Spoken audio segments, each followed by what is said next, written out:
Hey friends, welcome back. We have another episode of Cursed Captains of Cthulhu Dreams Beneath the Waves for you today after our little break last week.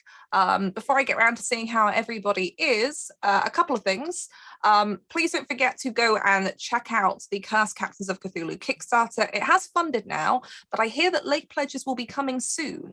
So if you haven't bookmarked the page to pick up your late pledge, do that now, so when they go out, you'll be the first to know.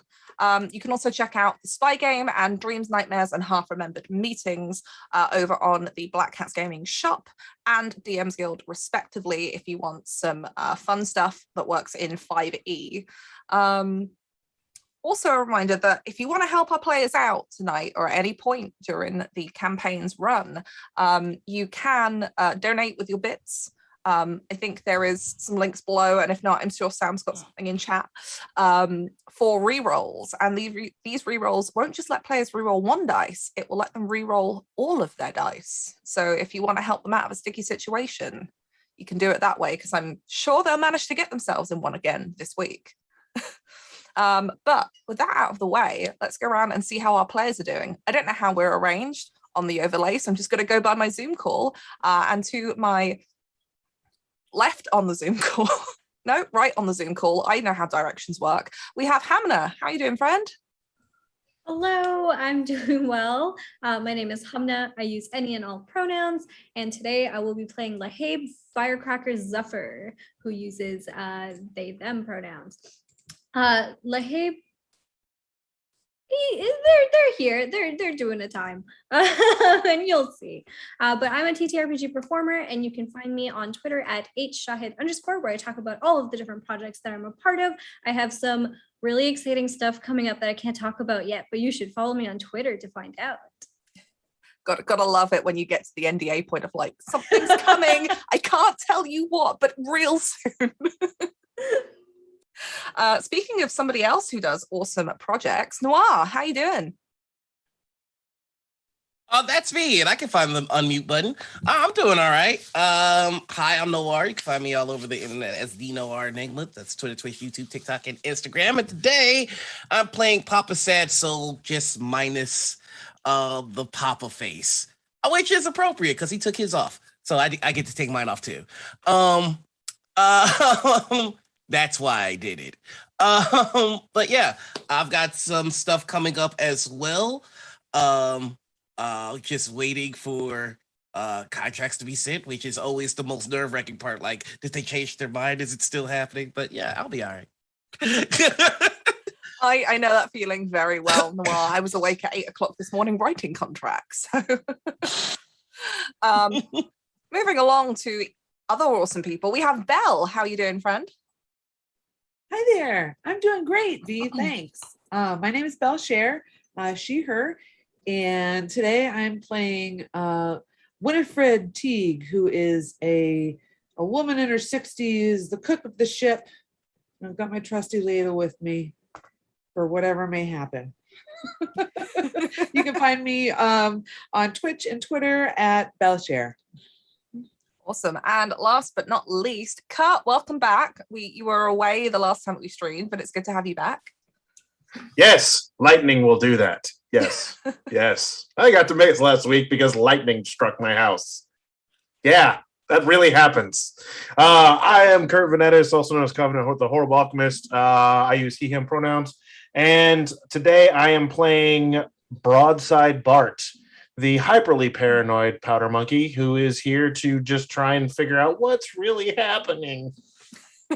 Oh, we're going to have some fun with that as well, to make up for finding out what Bart was doing last week.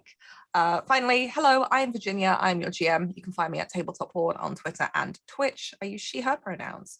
But I think we're just going to jump straight into it because I want to see what chaos you get yourselves into today and maybe play with some gribblies that James has designed for me. So to quickly recap our last session, because it's been a little bit, you rocked up at Port Royal, leaving your ship docked a little bit further out, not wanting to bring her into port and arise any suspicion. You very quickly got yourselves into an altercation, those of you that went ashore, with some of the British militia that operate in Port Royal, as it is the British that currently hold Port Royal, which resulted in some magic being thrown about by Papa. And you managed to jailbreak the sea witch, or supposed sea witch, that you had come here to see, known as Dorna, and also came across Laheb, an old crewmate of yours that had gone missing a few months back after a trying to capture a prize went wrong. Managed to get out of there, find your way into a nice little tavern to see if you could figure out what else was going on. And Dorna informed you that something wasn't quite right on Port Royal, that the sailors had been coming to her complaining of strange dreams, and that she had been here trying to get to the bottom of it herself. She expressed her distrust of Edward Jennings, asking whether or not you were working for him, stating that he was playing with forces that he didn't understand. She also mentioned that to give you more information, she would need something from the governor's office that she had seen while she had been taken in there, a strange statuette made of odd looking green stone that sat on one of his bookcases, and said that if you could get it for her and bring it to her, she might be able to answer some more questions about what's going on and what had happened to the headsman that fateful night.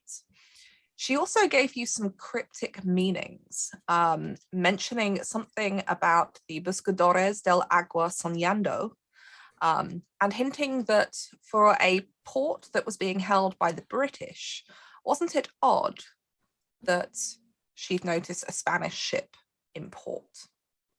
And that is pretty much where we start out. Some of you, Bart and Papa, both stayed on the ship that night, whereas Winifred and Laheb decided to stay on shore, and Dorna obviously went back to the ship long beforehand. But I want to go back a little bit in time to see what Bart was up to while everything was going down on land. But you got left with the boat, needing somebody on board who could produce paperwork if questioned, by Viper. She gave you some forged documents so that if port officials did decide to row out to you and ask why you were just anchored off the shore, you could produce some kind of official looking documents that would not mark you as pirates, while the rest of your crew went onto shore to try and break this sea witch out of prison. And for the most part, nothing particularly exciting happens aboard until midway, maybe 20 minutes, an hour after your crew have left. You see a lightning bolt strike down in the middle of the city in a bright flash of light on a clear, hot, sunny day in the middle of the afternoon. You can see, if you bring out a telescope and start looking aboard the shore, there appears to be some commotion among the British militia, who for a while leave the docks area, you can see, and disappear further inland. But exactly what's gone on, you're not sure. And nobody comes back until the evening, when you spot a rowboat with a single figure rowing out towards the Dreamer.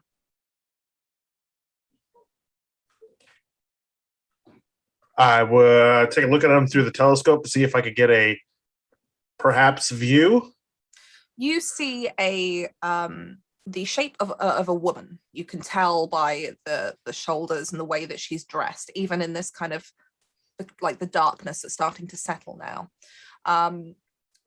She is rowing with quite some ease, almost too much ease, as if she's barely putting any effort. You know how hard it is to row, especially out on open water. It takes a lot of strength and pull, and she seems to be doing this with a grace. You've never seen somebody row a rowboat before, except for maybe, paddle like down a stream or some kind of, That's not still right. water. That's not right. She has her back to you as she rows, and you watch as the ship, as the rowboat comes up along the side ladder, and the woman begins to climb up to the top deck of the Dreamer. It's polite to ask permission first. You don't get an answer until you see the woman climb up aboard onto the top deck, and she is wearing these very kind of utilitarian but still quite nice looking this dress, and you can see that in part she's got elaborate beads and stitching and designs just kind of sewn on. She strikes you very much in her look as having kind of Papa vibes, right, in the way that she dresses. And she takes a look at you and in a very thick, heavy Jamaican accent says, "I do have permission to come aboard." From who? Who are you? I believe I'm the person that you were sent here to fetch. I met your friends back on the shore when they handed me the keys to my cell. They said they were coming here to get some sort of a witch. You don't look like a witch. So because I don't look like something, I can't be something. Seeing is believing, right? That's what they say, right? That's what they say. That's what they say. Yeah, that's what they say. Perhaps. But eyes can also be deceiving. Where's everybody else? Like, he's like slowly kind of like reaching for his own cutlass. So he's like, where's everybody else? I believe your friend with the pistols, Venora, is on shore, along with your cook and your other friend who shared a cell next to me. Okay, so why are you here and they're not? I'm a fugitive. I can't wander around the taverns and inns of Port Royal. Okay, let me ask this again in another way. Where are they? Other than on shore. Don't get me on shore. Where are they? Not a psychic. She gives you a big, like, very gracious, big beaming smile. And there's a stillness about her and a look in her eyes that gives you, you know, like sometimes when just Papa's just talking and saying stuff, and it's just like, it's just a bit eerie. It doesn't matter what he says. It's just a little bit. Yeah. It gives you the same kind of feeling. She stands there very, very still, very graceful.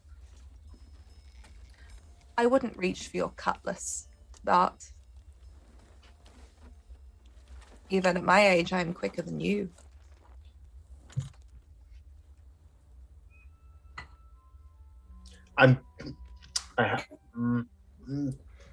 Go sit over there. Yeah, go sit over there. Just sit over there. You two watch her. Don't. You see both of these crewmen look at her, and she's just standing there with this very, very genuine, big beaming smile, and they're just like, "But sir, what can we do? She's a witch." Don't do anything funny. Point a cannon at her. She doesn't stop smiling. She's just with this. You gotta cut it with the Cheshire Cat like smiley face thingy. That's unnerving, and we don't like it. Mine is the last smile you will see tonight. When your friend comes back, he will not be so pleased.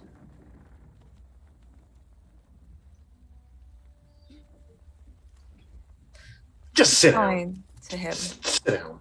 It is difficult to learn when somebody is caught in the web and when somebody is pulling the strings. And I think he has just learned the difference. And she just goes and sits down. Quite happily begins. It looks like she's fiddling with something on her dress. So she's like pulling at some of the beads and kind of adjusting her skirts, and starts making conversation with these two sailors who are both intrigued, but also both of them are it kind of reminds you of when Papa first showed up on the ship, and people like really want to talk to him, but like I don't really know what's going on here. No, that's there's two of them. Great, wonderful.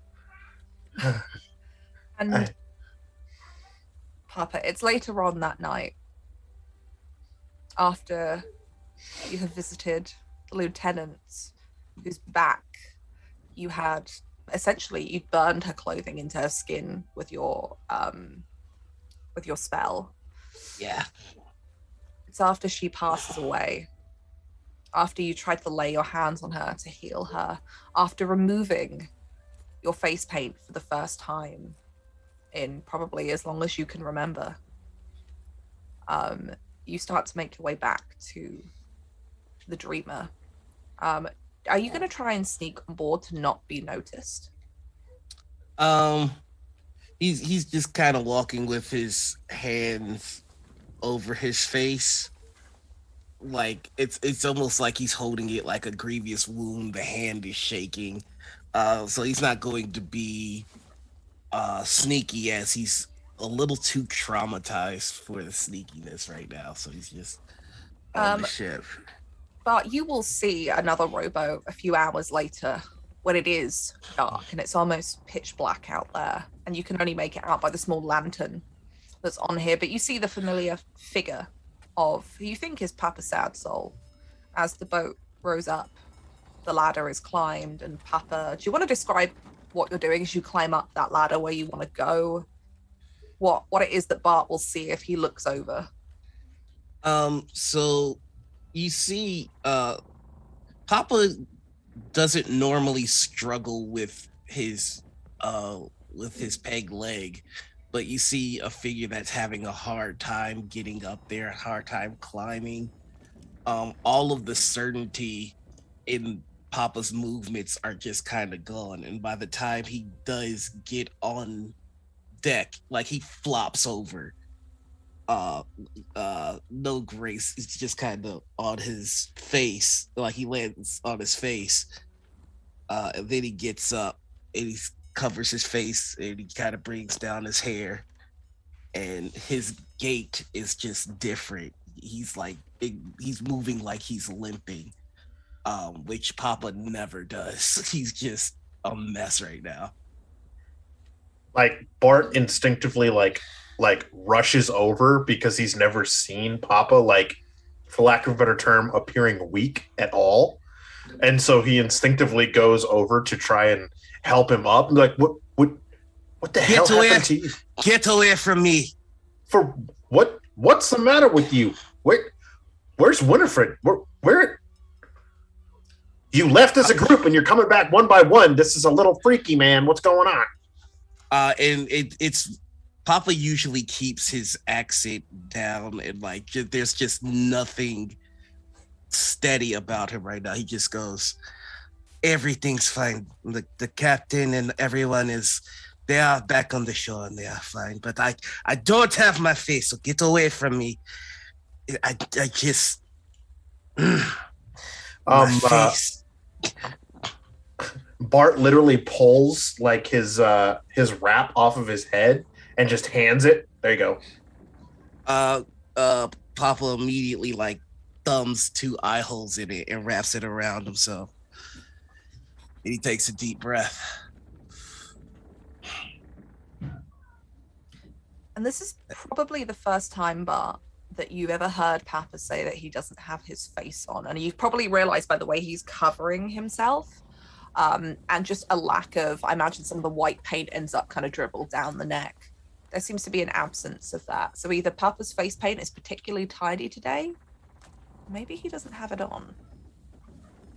But it's now obscured by the scarf that you have given him. You feel better? A little bit. You want to?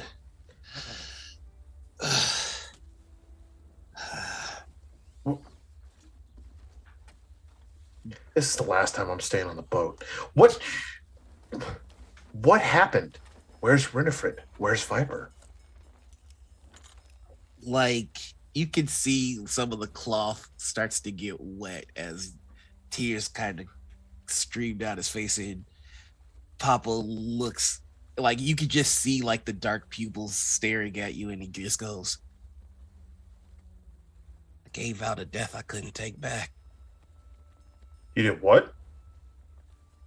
I gave out a death I couldn't take back. I thought I could take it back, but they claimed her. Who?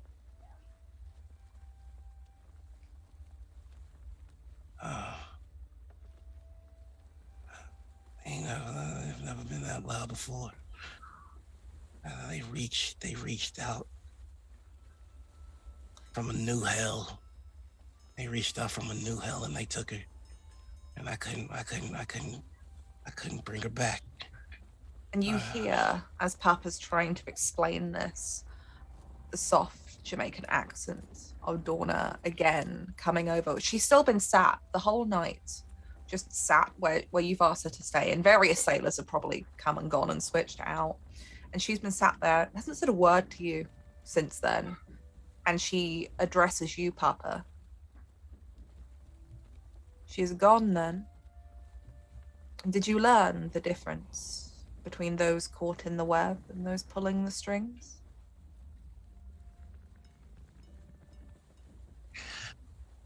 I've brought back people on my brink before.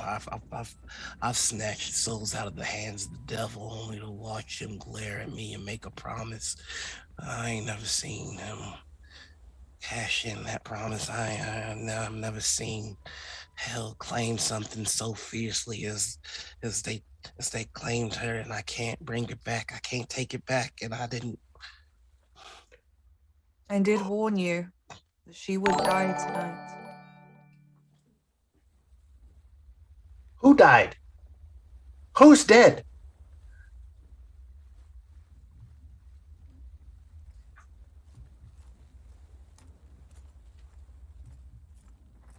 Come, Papa. I feel like you have questions, and perhaps my answers will ease your guilt.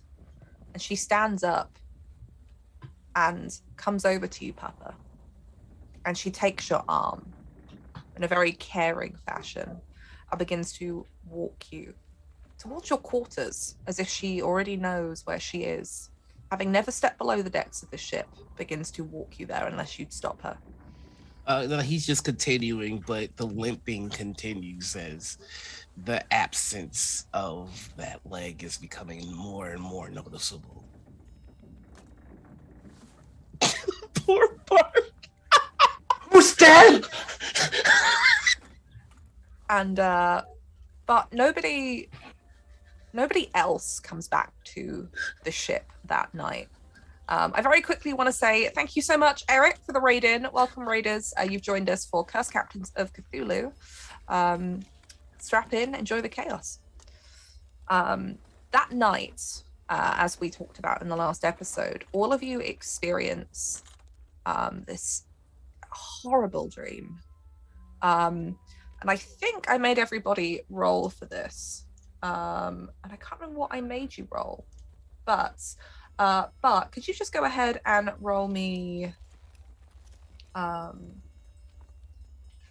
show me a savvy test for me. Savvy. Okay.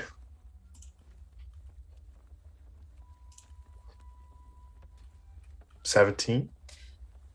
You don't remember this dream when you wake, but you remember waking in a cold sweat. Something, it's like those nightmares that you have when by the second that you wake up, what was actually so terrifying is gone. But the feeling, that racing heart, the cold sweat, the shaking, the knowledge that something was there, something that frightened you, is still there when you wake.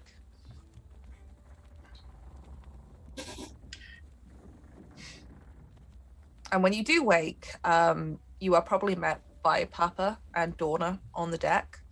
Nobody else has returned to the ship. What would you like to do? It is a new day.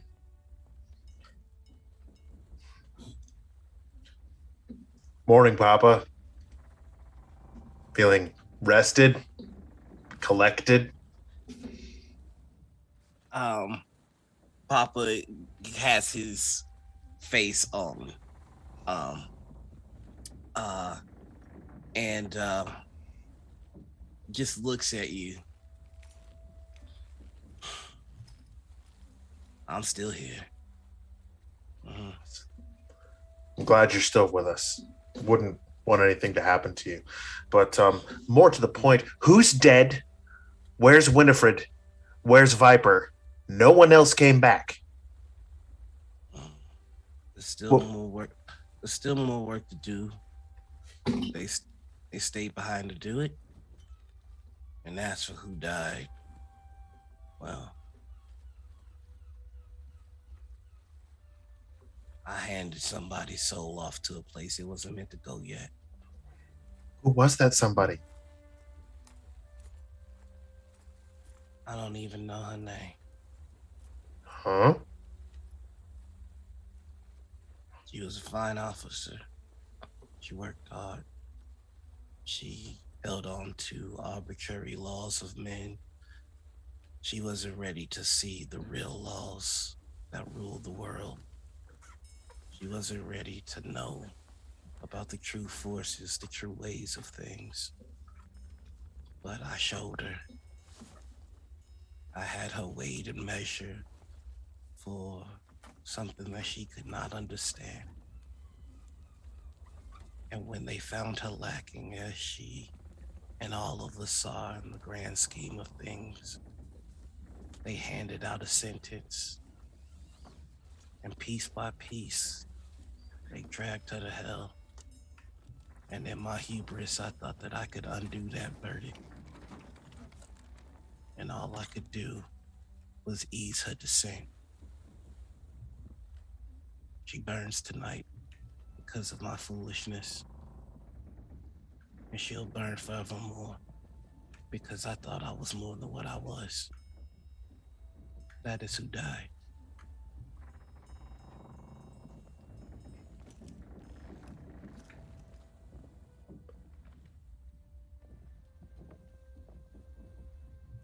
Form a shawl party! Let's go! The one thing you would have definitely understood from that bar is that he's most likely talking about one of the militia officers.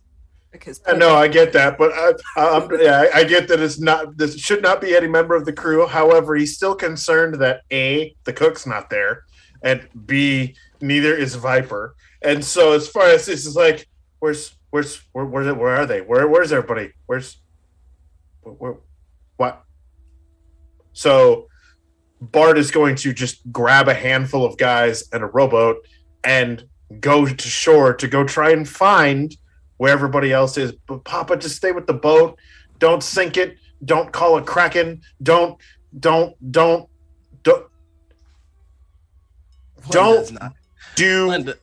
anything. One does not call a Kraken. A Kraken merely appears where it wants. With you, I somehow think if you wanted to, you'd call one. There are some who command that power. Donna just kind of slips in casually. Bart turns and points a finger in her face. Enough out of you, creepy lady. You should take Papa ashore with you. No. He will be needed. He does not appear to be in a state fit for travel at the moment, and I'm not exactly sure I want to leave you unchecked or guarded on our boat, but I need to find out where everybody else is at. I don't know much about our new passenger, but I can tell you this much for sure. I don't think that there is a single soul that could stop her from doing what she wanted if she truly had the means or the desire to do it. I believe you could. You do things. He does. And yet he is a child compared to me. She smiles again. Papa looks at... Okay. Is safe. And she hands you what you realize she's been sitting and doing all night is she's pulled some of the thread tassel from one of the many kind of cloths and skirts that she has overlaid, and she has tied 3 knots in it. and she hands it to you. But she physically takes your hand and places it in your palm. Your ship will be safe, but you will need him. For you seek the seekers. And Papa and Laheb are the only two of your friends that can see. And Laheb is a name that you haven't heard for months. Your missing crewmate, who never reappeared after the capture of a prize went a little bit wrong. She closes your fist around these knotted string, essentially. And just casually kind of takes herself below decks. Says nothing more. We've only got room on this ship for one Sphinx, okay? We don't need two, all right? Yes, I've read a book. All right, let's go. Okay, and the two of you begin rowing back to shore. On the shore, however, in a tavern, one of the many nameless taverns of Port Royal, where you have found a mostly comfortable bed for the night that doesn't seem to be infested with anything. Laheb and Winifred, you make your way down from the buildings in this place kind of lean and topple, almost like Victorian London streets. And you make your way down a pretty rickety staircase, and what sounds like a ever-present buzz of people and drinking and shouting and fighting and people living suddenly becomes louder and direct as you head down the stairs into the tavern proper. And even at this time in the kind of mid-morning, people are already drunk or still drunk. People that have been here since the night before, people that have come ashore since then. As barmaids and barmen go around pouring drinks, picking up drinks that have been left by other patrons and inspecting the contents, only to pour them back into a big collection jug, which she would then see poured out for somebody else again. You wait a little while, but there's no sign of Viper. Venora doesn't make her way down the stairs, and she's not in her rooms if you go to check. She's not in her room. Well, that's concerning. Barmaid, grog, please. And the barmaid who was still here last night when you came in, she looks particularly tired by this point, kind of gives you a weary wave to say that she's noticed you. Come here, sweetie. I kick out a chair for her to sit in. I'm like, you sit down. Collapses into it while kind of half, trying to keep herself awake, pouring this grog. You pour slowly. You just sit there for a minute. You pour slowly. Have you seen our friend around this morning? Her name's Viper. I've seen a lot of people this morning. Of course. She wears a hat. Black. And she thinks for a minute, and you can see she's kind of blinking through the sleep that you can probably feel is slowly descending on her. Maybe she... Scales down her arm. Yeah. I think she left earlier this morning. Okay. She didn't stop for anything. Okay. I offered her some pastry, and she kind of raises the tankard, and I don't know where she went, but she paid for a room. I push forward another glass towards her, and I'm like, one more drink, just pour slow and sit there. And she pours, and you can see as she's kind of almost falling asleep upright, it kind of meanders a little bit, but it's all mostly in the cup. And she looks into the bottom of the jug, puts it down in front of you. Is there anything else for you? No, dear. No. You need to go. When is your shift done? About 3 hours ago. And she gives you a very kind of hospitality smile and slaps her hands on the table and pushes herself up. And you suspect now that maybe she's also a little drunk as she kind of slightly stumbles out the back round the bar, out the back of the I tavern. make sure that somewhere. I slip a real into her pocket. She doesn't Just notice so- you doing this. Yeah, but I you hope she managed just to. goes away and has it on her for later. Okay, good. So, well, I suppose Captain has her reasons. You know, Venora was never really one to just lay about. So I'm sure she'll find her way back to the ship. But in the meantime, I haven't been out in so long. And let me tell you, they don't give you alcohol when you're down there. So if you don't I offer mind. both cups. Yeah. Yeah, both Lahir cups. takes both and just kind of very quickly like downs both of them. It is not great grog, but it's better than the stale water that they gave you in that cell. However, if you are downing these, Oh hell yeah. We're gonna take the Okay. consequences. I look on the table behind me and I swipe a glass that someone else is done with, and I just this sailor is like asleep over his chair, like, Yeah. and you swipe his cup. He's probably not even going to realize he had anything left, and you take it. Are you both downing these drinks oh yeah, breakfast. on an empty stomach? Mark, both of you just note that your drunkenness level is 2. You are merry. Oh, wonderful. See, You we're don't starting have the day any off side right. effects yet, but if you keep drinking, it's gonna happen. Okay. Mary.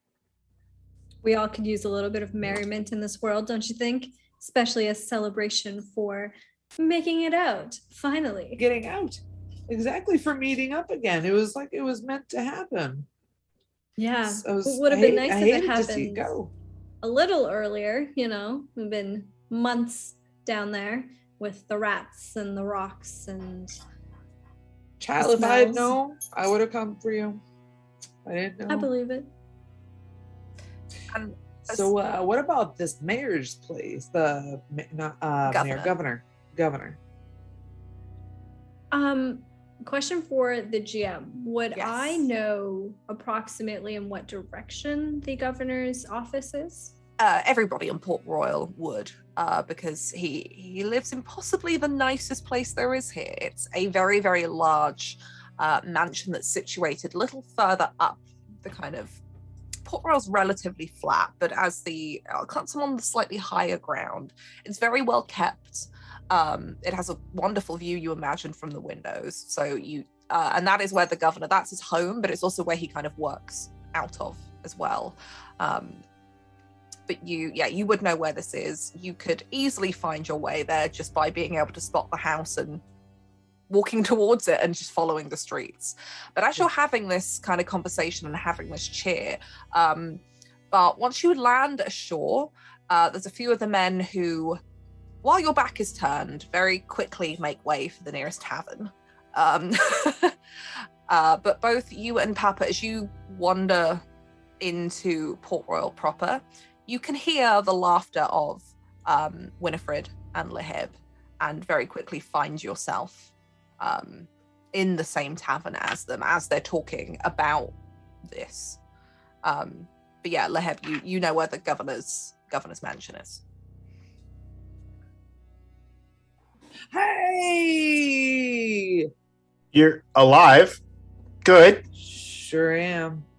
Happy Wait. for it. Are you drunk? No. It takes a lot more than just a cup to get. No. Have you been caught up, Kurt? No. Well, I have not. Well, let me put it this way. you got Spooky lady came to the ship. Spooky lady made my skin crawl. Bad dreams, and Papa lost his face.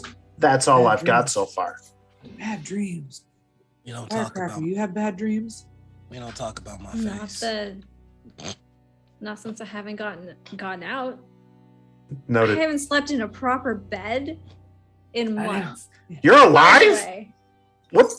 You? We found them. Lahib puts their like arm back on their chair and like puts their feet up on the counter, and looks at Bart and says, "Well, aren't you a sight for sore eyes?" You might want to get him looked at. What? How are you alive? Well, they thought it was better for me to go through a trial instead of executing me right away.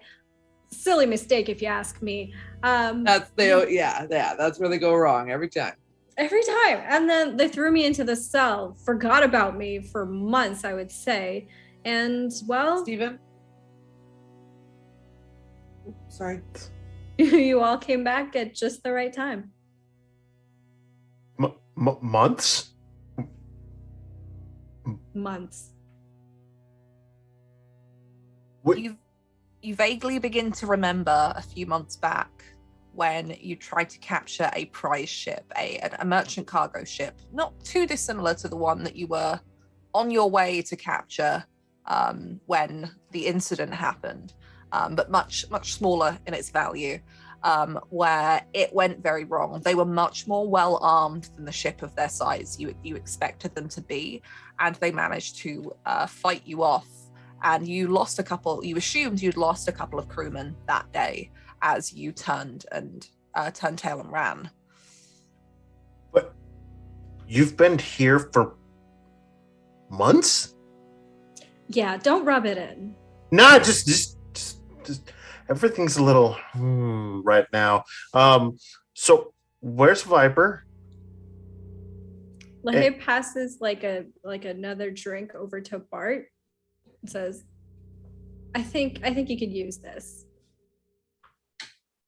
Like Bart takes a whiff of it. This is like 2 steps up from horse piss. What? No, this is bad grog. It's the only Just thing toss that you're back. gonna get here, so. Yeah.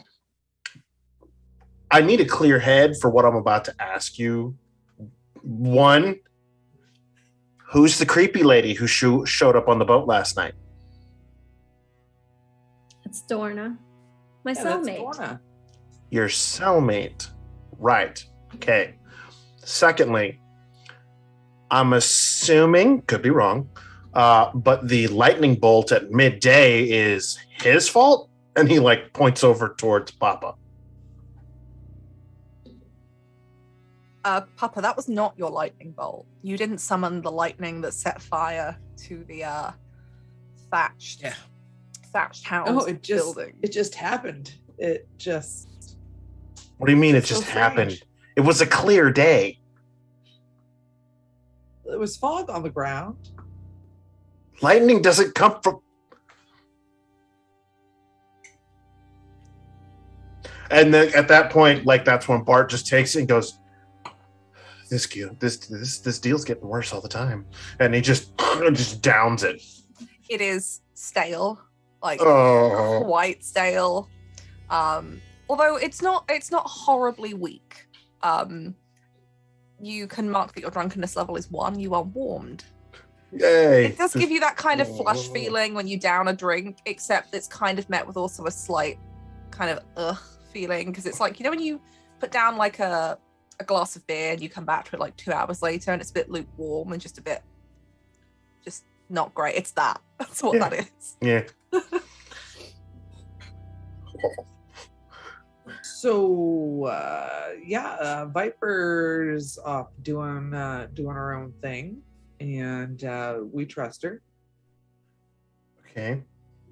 So Not sure if she was gonna go to the governor's place or not, but what's the governor's place? Why would we want to do it? we need to get something for Dorna. What? Pizza green. Statuette. Of... Okay, so She said it would be obvious when we saw it. So let me get this right. So we come here under the guise of creepy sea captain to seek out creepy sea witch to find new creepy item for creepy sea witch.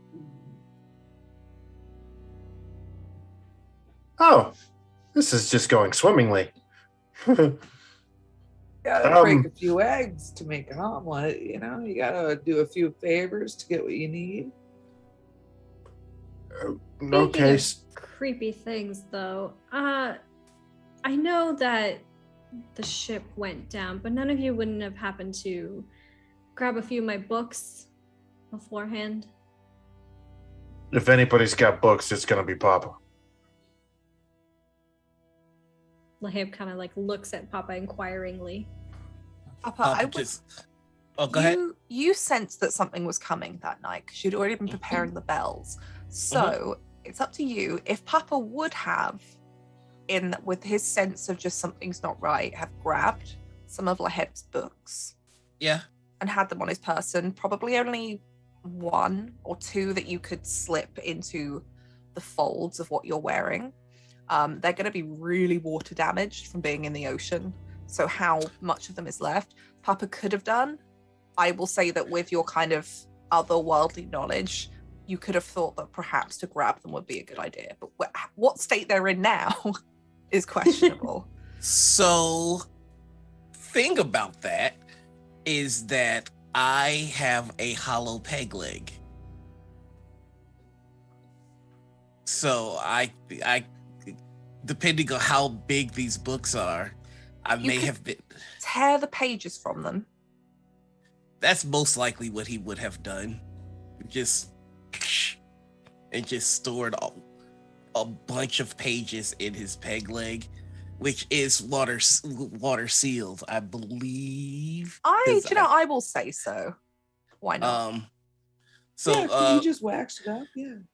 So when Lahab asks, do you have any of my books? Papa's just going to look at Lahab and not say anything. Always the stoic, aren't you?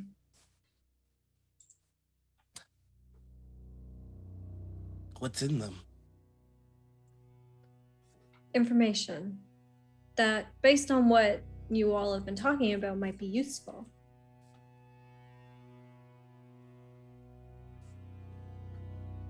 I don't have your book. I have your knowledge. And he takes the leg off and puts it on the table. Not on the table.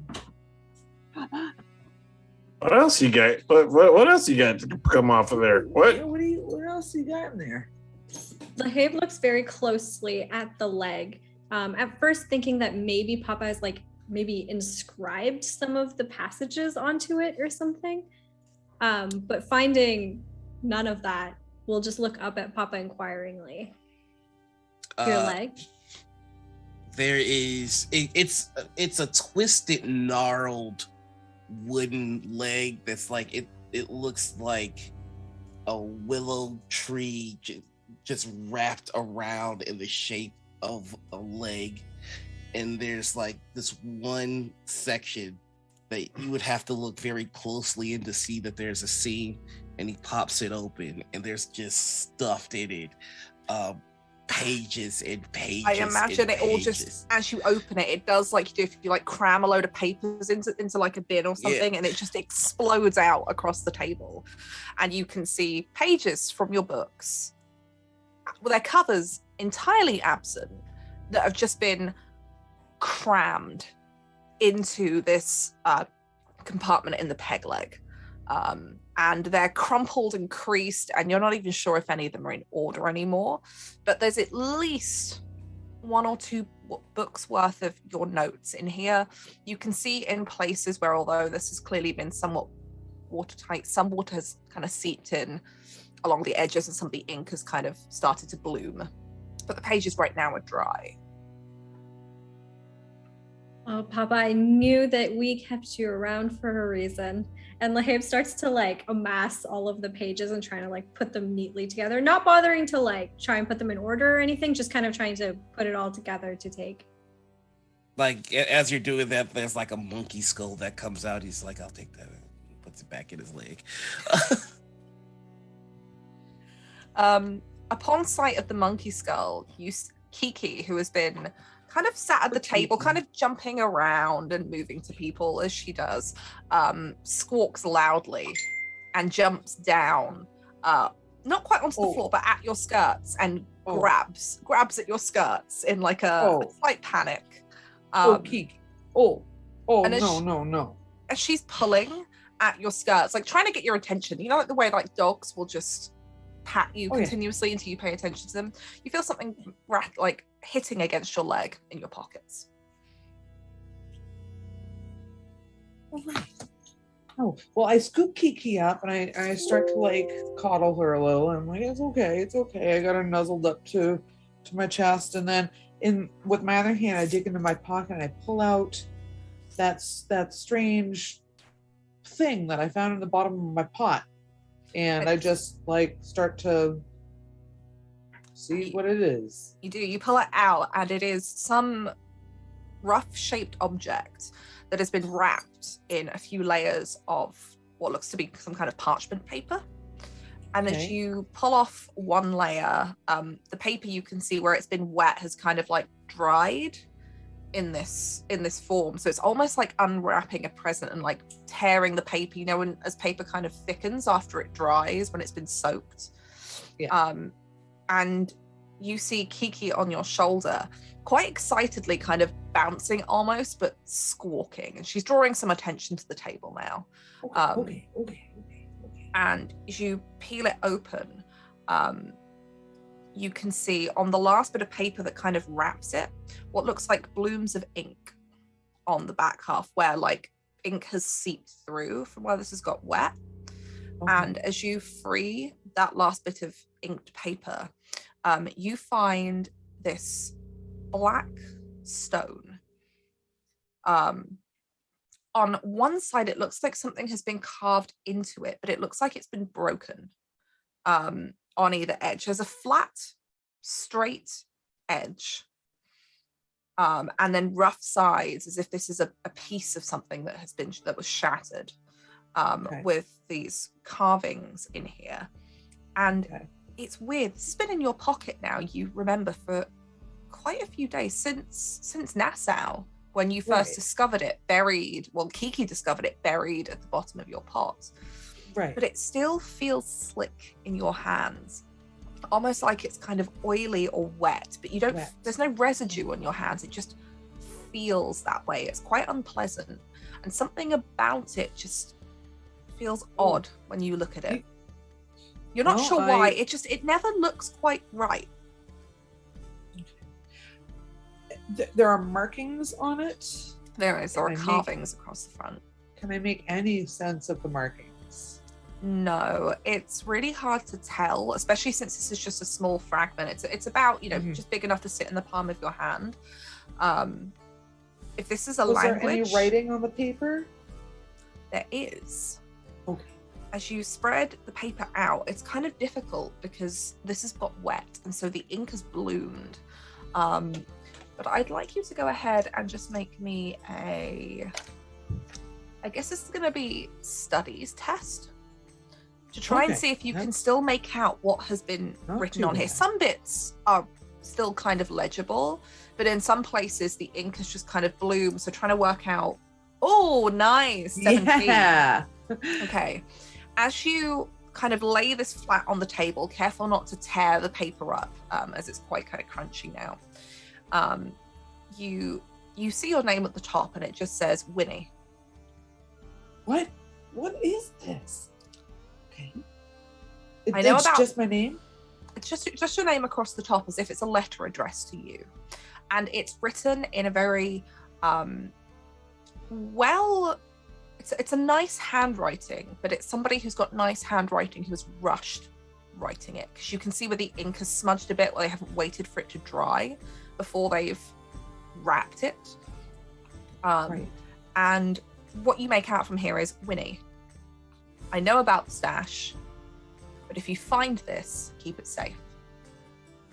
And it's just signed with a very ostentatious curly V flicked at the end. And you can see at the end where he's drawn with a quill this really fancy looking V signature, where the ink has bloomed and started to... This is a tear rolls down her, a tear rolls down her leathery cheek, and she's like, "Oh, Captain, oh, my sweet Captain, this." She doesn't hide anything that she's doing from the others at the table, And then she said, does this look like anything that anyone recognize? Anyone seen anything like this before? As you And I all hold look, out the black rock. Yeah. as you look at this rock, which is black, it's ever so slightly shiny, and something that all of you, as you look at it, just something about it doesn't look right. You can't work out what it is. You know, like when you see something, it's like looking at like pictures on the wall, and they're all just slightly off.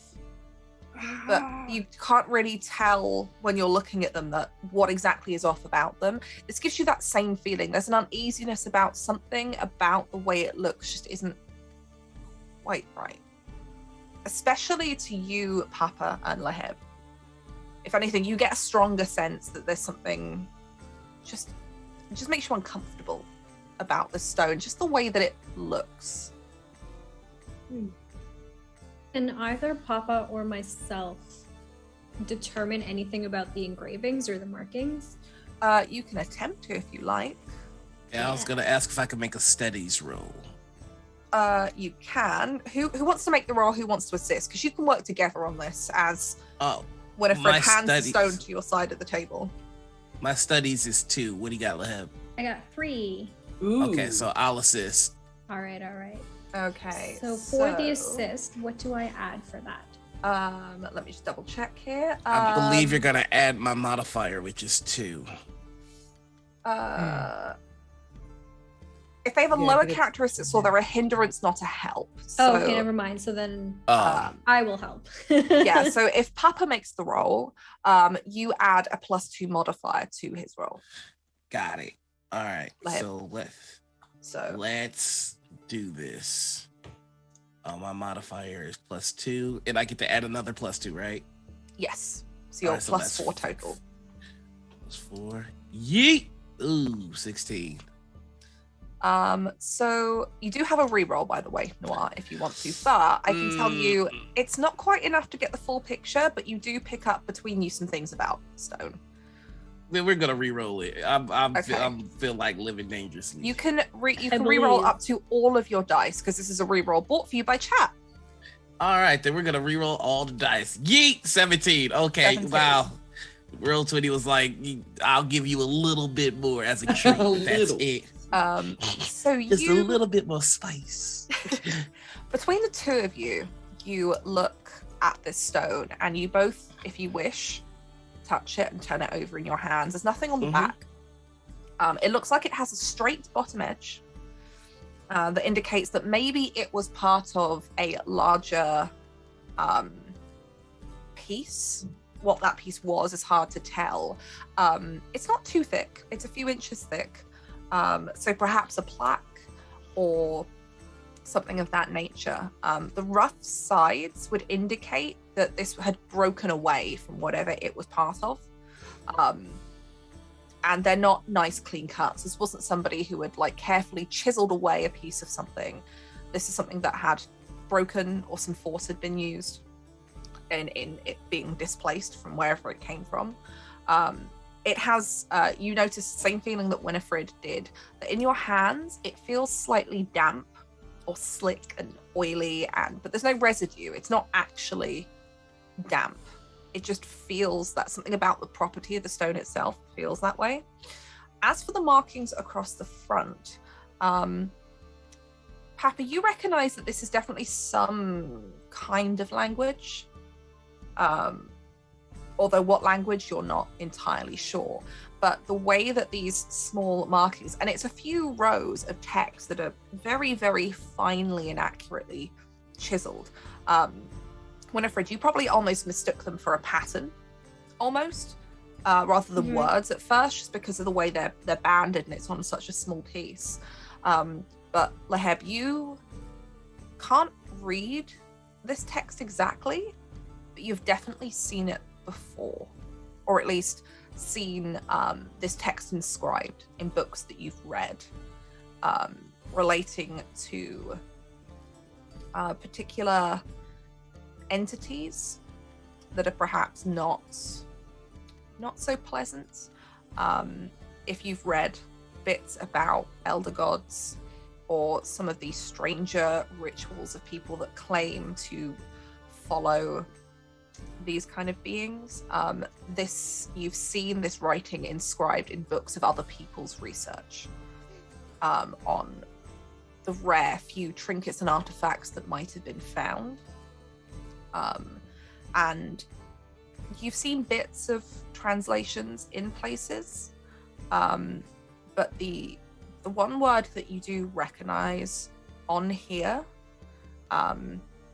spells relay. I can get you a spelling for that in chat if you need to. But like you recognize that's a phrase that has been seen on pieces before, that somebody at some point has managed to decipher, and that maybe you've put together yourself as well from reading various texts. But that's the only real thing that you recognize. So in the King's English, it has been spelled like this. You've seen variations in books depending on how people have written it, but that is the only bit of these few lines of text that you can make sense of, that you have seen before.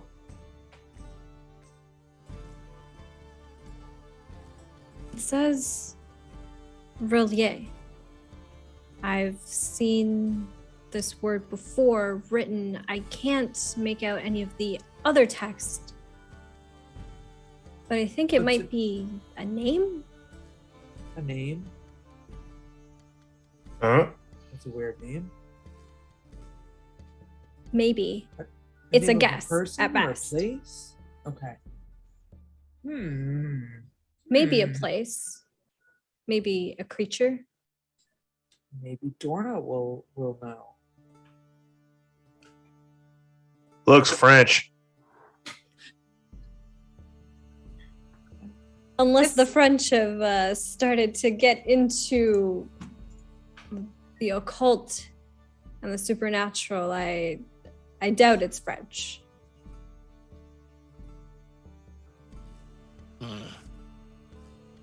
I'll keep it on me, and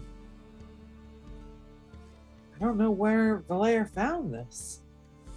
He didn't write much in the message. No, I trust it. One thing you would know, Winifred, is that this is your stash, right? You know where this stash is. You've kept it very well hidden. And I imagine, because you have been fairly successful recently until the incident with prizes, that you have been adding to it fairly regularly and have been in there. And previous to the incident, you don't remember this being in your pot. Unless it was really well, I mean, it's a big pot, but it's not that big. And you've never noticed it in there before. That stuff. Just real quick, I ruffle through just to make sure that if there's anything else in there that I haven't. There's nothing noticed else. before. As you kind of go down the layers, you can spot maybe bits of jewelry and stuff that have also found their way in here. For those times that perhaps you've, managed to take on treasure ships or passenger boats where more affluent people have been aboard and been willing to give up their valuables for their lives. But no, nothing else strange. Right. I don't trust that stone. It's not right. It's not natural, and it ain't from here. Where do you think it's from? Feel it. Feels of the sea, even though it's bone dry, don't it? Sure does. Sure does. Mm. You don't mind if I borrow it for a little bit, do you? Just to study. Keep it safe. Yeah. And the head will trust take it you. and kind No, of it- pocket it. Lahab is like morbidly curious about this object. It doesn't feel right, and they agree with Papa that it's unnatural and that there's something wrong about it, and yet they feel weirdly compelled to investigate it further, to interact with it. There's definitely something about it that makes you think of the research that you've done in the past. And you've read about objects and trinkets from various cults or individuals. And this is probably one of the first times that you've actually held something in your hands of this nature. And it all feels wrong holding it. There's just something off about it. But for you, I imagine that's very intriguing. If I were you, I'd be cautious. Learning ain't nothing but opening the door to your mind to things you don't understand.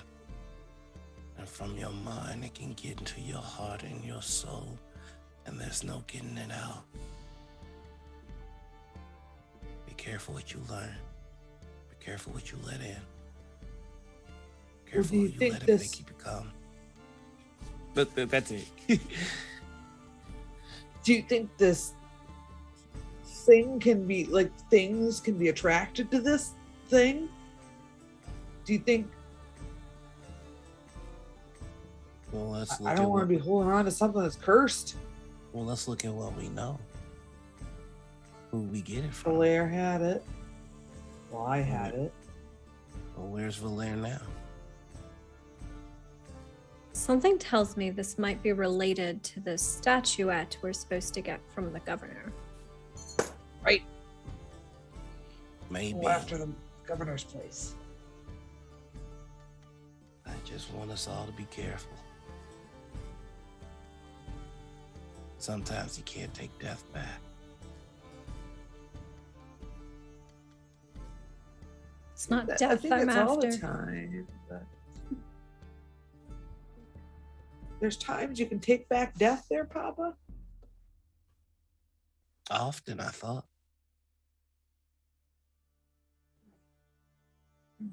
Dead is Over to dead. Kurt to- D-E-D, dead. Dead. Dead. Well, I don't know about any of you, but I'm not looking to die anytime soon, so. Ain't lived this long without, The dead ain't never looking to die. What is your plan now, friends? You've said that you know you have to go and get the statuette. If you decide you're going to go and get the statuette that Dorna mentioned was in the governor's office. She previously mentioned that part of the reason she'd been arrested on a number of things, but predominantly attempting to poison the governor. Laheb, she told you that it was just a list of charges to try and get her pulled up, anything to get her tried and executed. What do you want to do next? What is your plan? It is kind of coming to midday now. The sun is starting to really get to its hottest point. So it's up to you how you want to go about whatever you do next. Where is the governor's mansion? It's a little further inland. It sits on, although Port Royal is relatively flat because it's essentially just like it's a big sandbank, basically. It sits on some of the slightly higher ground. It's a very nice, well-kept mansion. You've seen these before in other port towns. Can we see it from the bay? You could probably point out the top of the roof from the bay, yeah. Amongst kind of the sprawl that is Port Royal. It means we can't use a cannon. I was thinking something with a little more finesse. Yeah, let's 10-pounder. Good point. 10-pounder. I mean, we could ingratiate ourselves to the governor, go in, find a reason to be in the office, and when they're not looking, swipe the statue. Might take some time. He like Bart kind of looks at all of us. None of us are fancy enough, whatever that other word was you used, to get into the governor's mansion.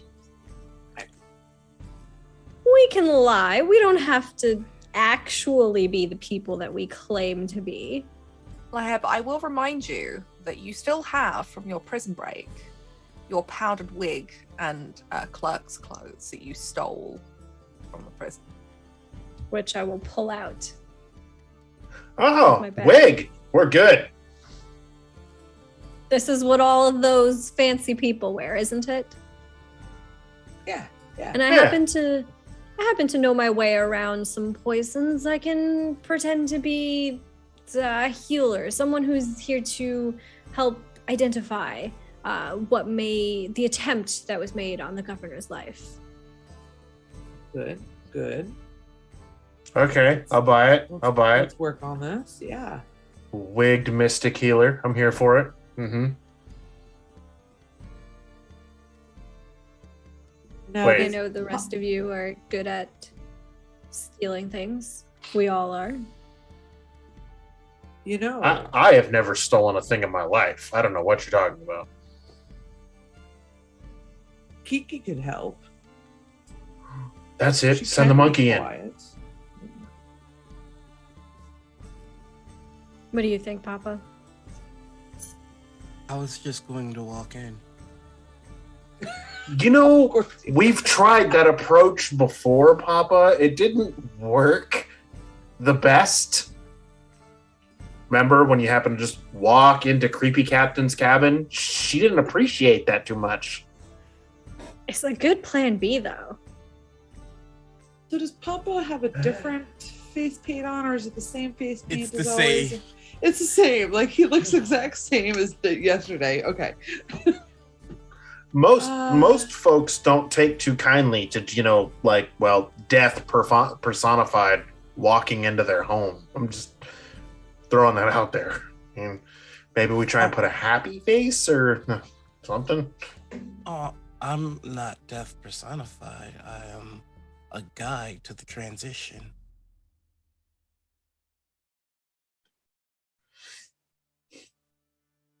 Second verse, same as the first. All right, so we're stealing it. Is there any prep work that you would like to do before you head towards the governor's mansion to perhaps enact a plan or go wherever you're going to procure anything for the plan? Is there any information you wanted to find out, any reconnaissance that you wanted to do? Because we can make some rolls to give you some more information if that helps you build a plan of how you're going to attempt to steal this the statuette.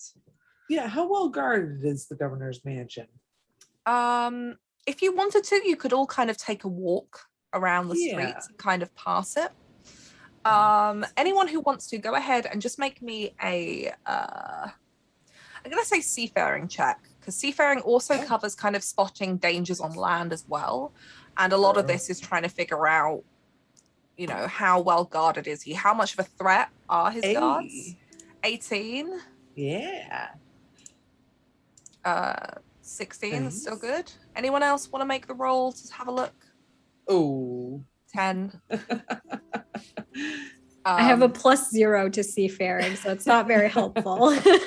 Okay, between you don't get too much Hamner, and I think some of that might be because you have been sat in a prison cell for the last couple of months. So all you've seen is militia soldiers. And in quite large numbers too. So to you, this is not nearly as heavily guarded as some areas of the prison were that you've seen by comparison. But for Belle and Kurt, both of you will notice this is quite well guarded, as you would expect a governor's mansion to be, especially in a place like Port Royal.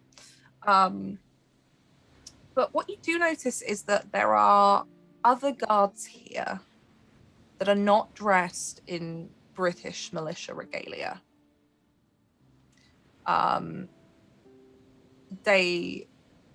Their uniforms look very different. And not all of them, but you notice if you hang around long enough to hear some of the conversation, it's very easy to spot the British militia with the very clipped English accents or not so clipped English accents, depending. And you do spot a couple of the guards, who are these other guards that don't appear to be British, one of them has a very strong Spanish accent, and the others, while they don't have a heavy Spanish accent, have that, when you live in a country for long enough, you pick up just like the edges of the accent. That one of them sounds like he might be British or English, and has that kind of just at the edge. Somebody who perhaps has lived in Spain or spent a lot of time there, or perhaps speaks the language, and it's just a carry over. And you spot a couple of other guards like that, just as kind of coming and going and moving around, which makes you think of something that Dorna mentioned about it being strange that there's a Spanish ship in port when obviously this, I think it was Spanish lost Port Royal to the British some time back.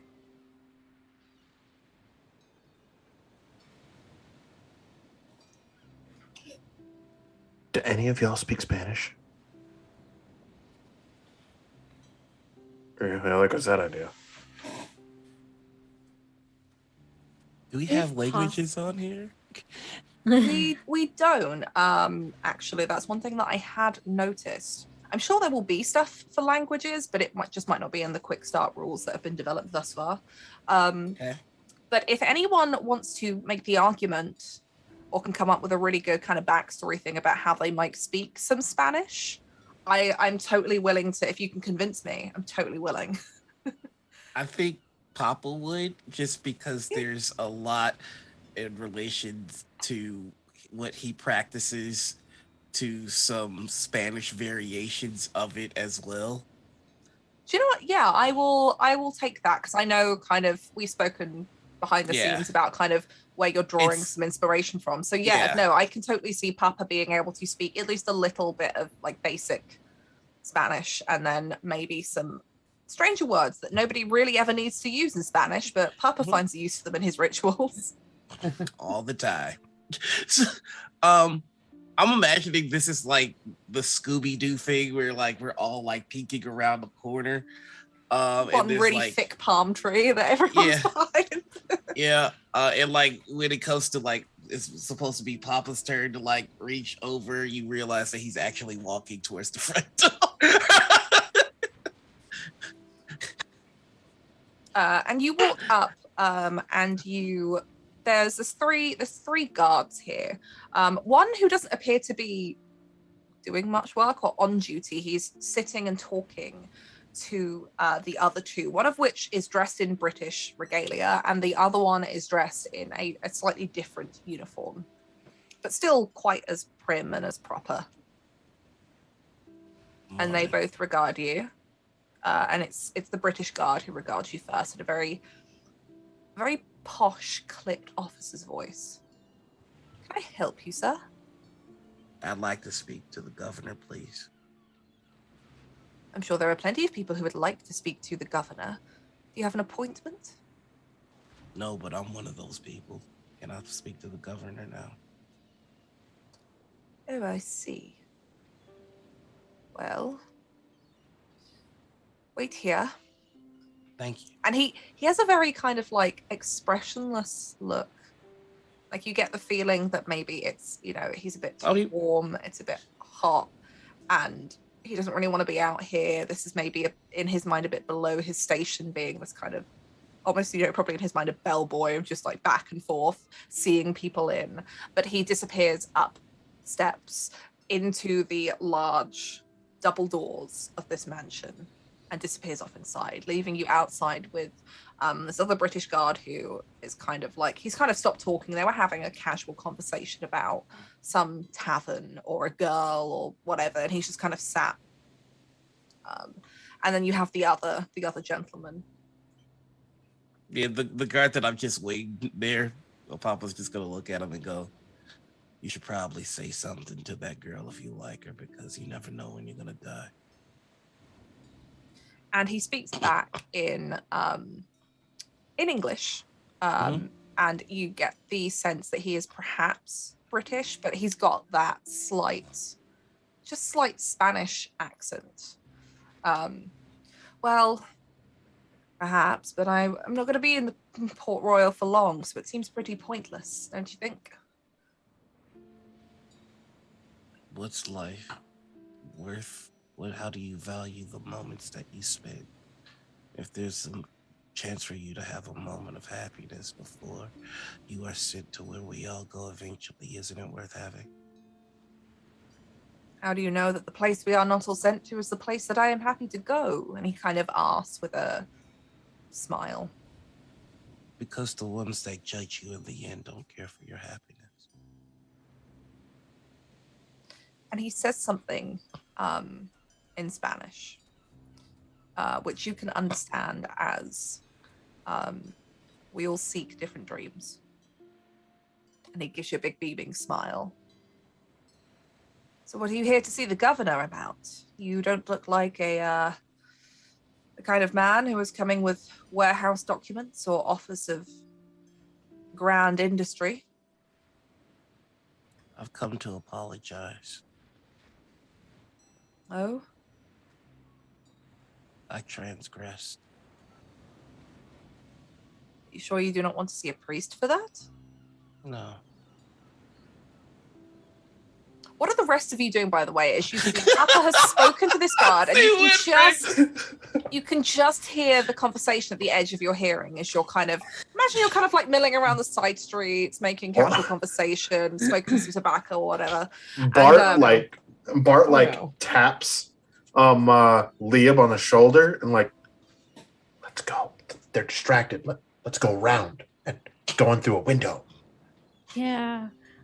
Question. Mm-hmm. I have a spell called Black Spot, and it says I can cast it on any living creature within distant range. Do I have to be able to see that person, or like? I would say yes, or at the very least, if you know that they are within range, you would have to know this person. Okay.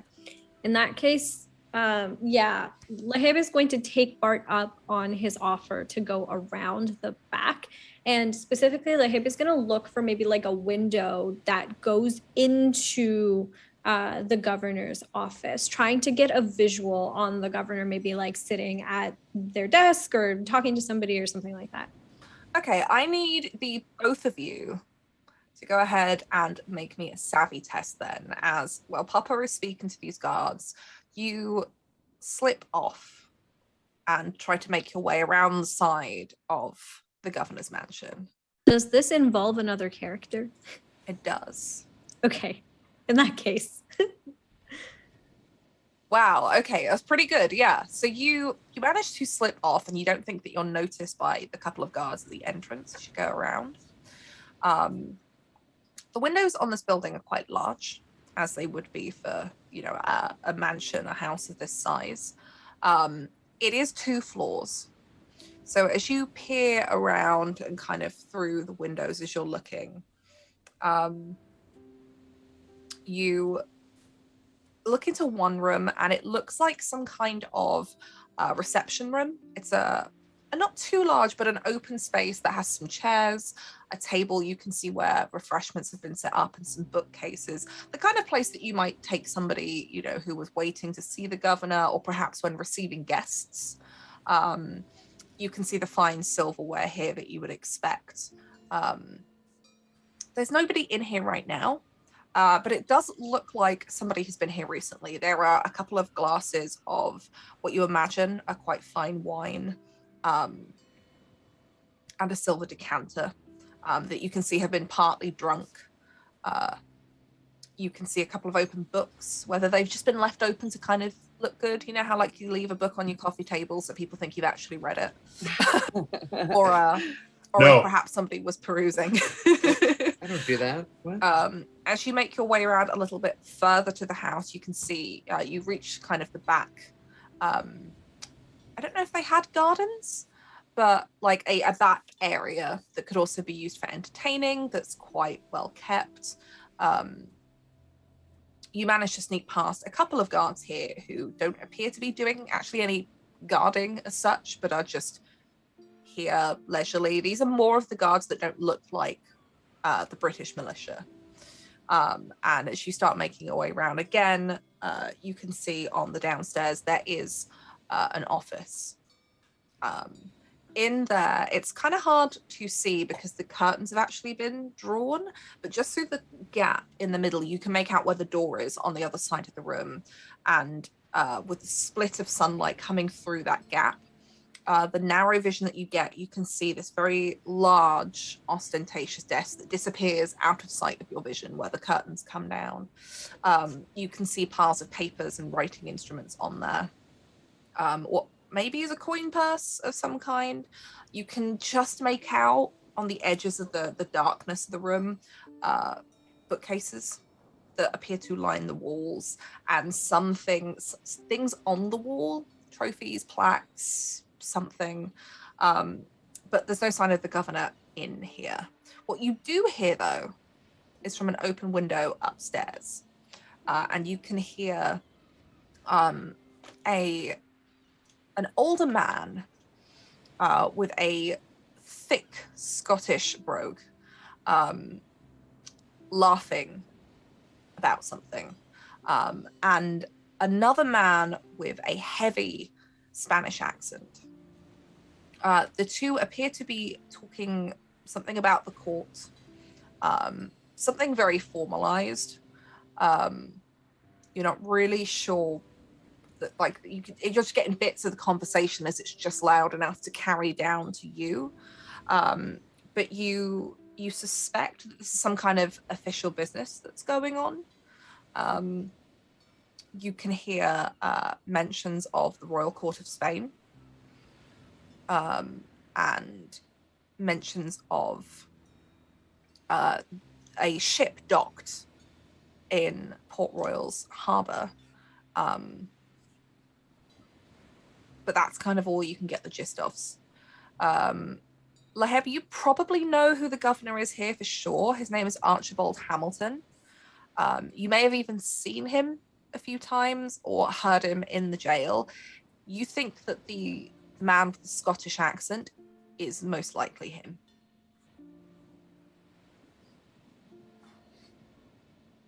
There's no way for me to get a boost up to peek into that second story window, is there? Not really from here. There isn't, it's not really kind of the climate where you get like ivy vines growing up, or, you know, this is the days before proper guttering and drain pipes. Boosting, would that not be quite sufficient? Boosting, no, this is quite a large mansion that's got very high vaulted ceilings. It's the kind of place that has been built, modeled off of mansions of the era that you might find in England or Spain or France, with those kind of high vaulted ceilings. It's meant to almost feel like when you step in here that perhaps you are not in the sweltering heat of the Caribbean, but you are perhaps in a nice mansion. You know, it's a very, very posh place. Tall windows, but high ceilings. So Unfortunate. Could have used a cannon. All right, so let's get in here and get this thing. So Right. that office window, can it be pushed open, eased up, however it imagine opens? windows would open outwards. They would be swung. Right. I'm just thinking, I don't know historically accurately what windows look like in 1700 something. You could probably attempt to pry them open. They are latched on the inside, though, is what I would figure. Do the whole like dagger between the not quite completely fit panes and just. You can make an attempt at it in just a second, because I want to see what Papa is doing. Yeah. As Yeah. you see through the slit in the window of the governor's office, where you can just see the door slightly ajar, a figure move past, and out the front, Papa, you see the double doors open again as this older officer comes down and says, "Unfortunately, sir, the governor is entertaining at the moment, so is not accepting visitors. But if you would like to come back tomorrow, he would be more than happy to see you during his public hours." I'd like for him to change his mind. I'm sorry, sir? I would like for him to change his mind, please. The governor is entertaining a very important guest. He's not available right now. I can wait. But I would like for him to change his mind. I am not important to his life now. I will be important to the life he has hereafter. Sir, you quite well. Very. He looks to the other guard who are now eyeing each other a bit suspiciously. So perhaps you would like to come back tomorrow. It is very hot out here, and I think perhaps you need a cold drink and a night's sleep. The heat only affects my body. I'm fine.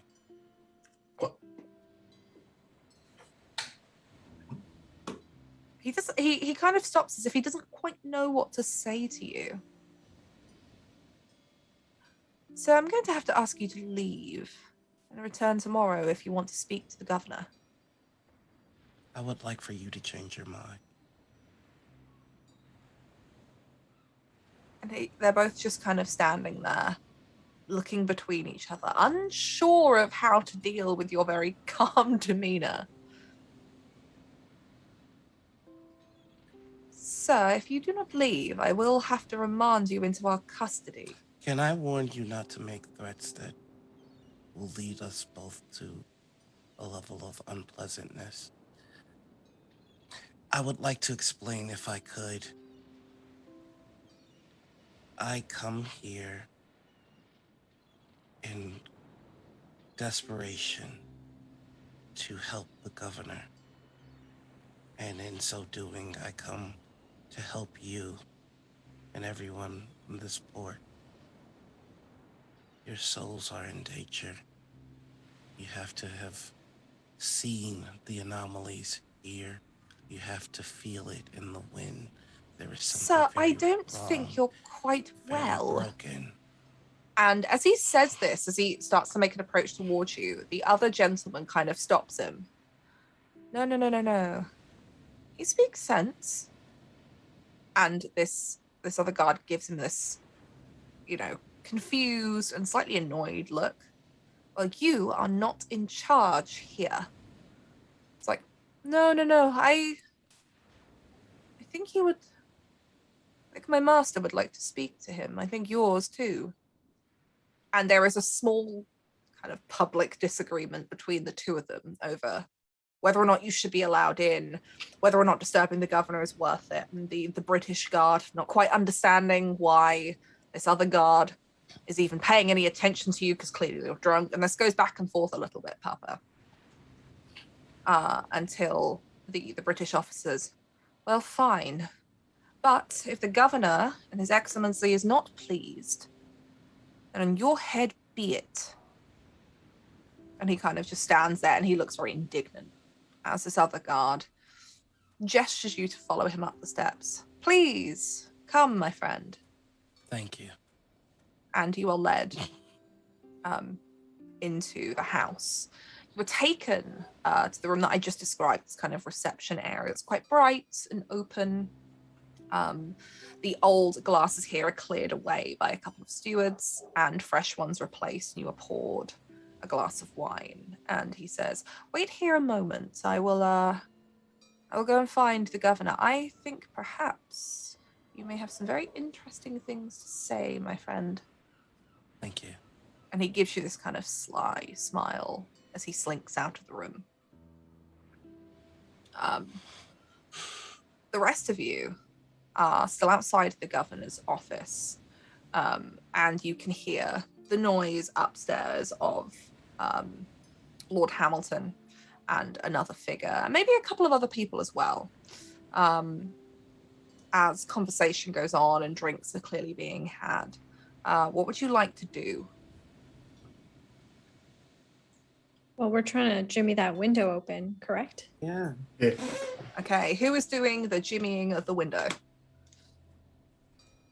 Bart. What is the skill required for this? Yeah. I want to say, well, it's up to you. You can make me an argument for how you'd like to do this. It really depends. If you're trying to just like get something in and brute force it to get it open, you can go with brawn. If you're trying to be really dexterous about it, I would take accuracy. If you're relying on some kind of like your street smarts, having maybe jimmied a few locks before, you could make a case for savvy if you really wanted to. It's totally up to you and whoever's doing it. Who wants to do it? I think accuracy makes sense. I mean, accuracy could work. I've only got a 1 in accuracy, but I do have a 3 in brawn as a backup plan. That's good. All right. Okay. So whoever is trying to jimmy the window, I imagine with like a knife that you're trying to put through that gap, go ahead and make me that roll. Using whichever of the skills kind of best fits how you're doing this.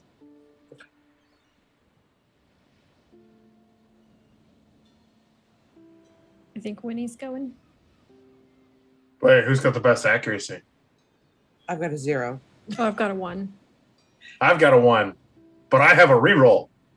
Yeah, you Okay, go for Bart. it. Go for it. I imagine there's a conversation of you're all kind of waiting for somebody else to like to go, and you've all got a knife out. You're like, are you?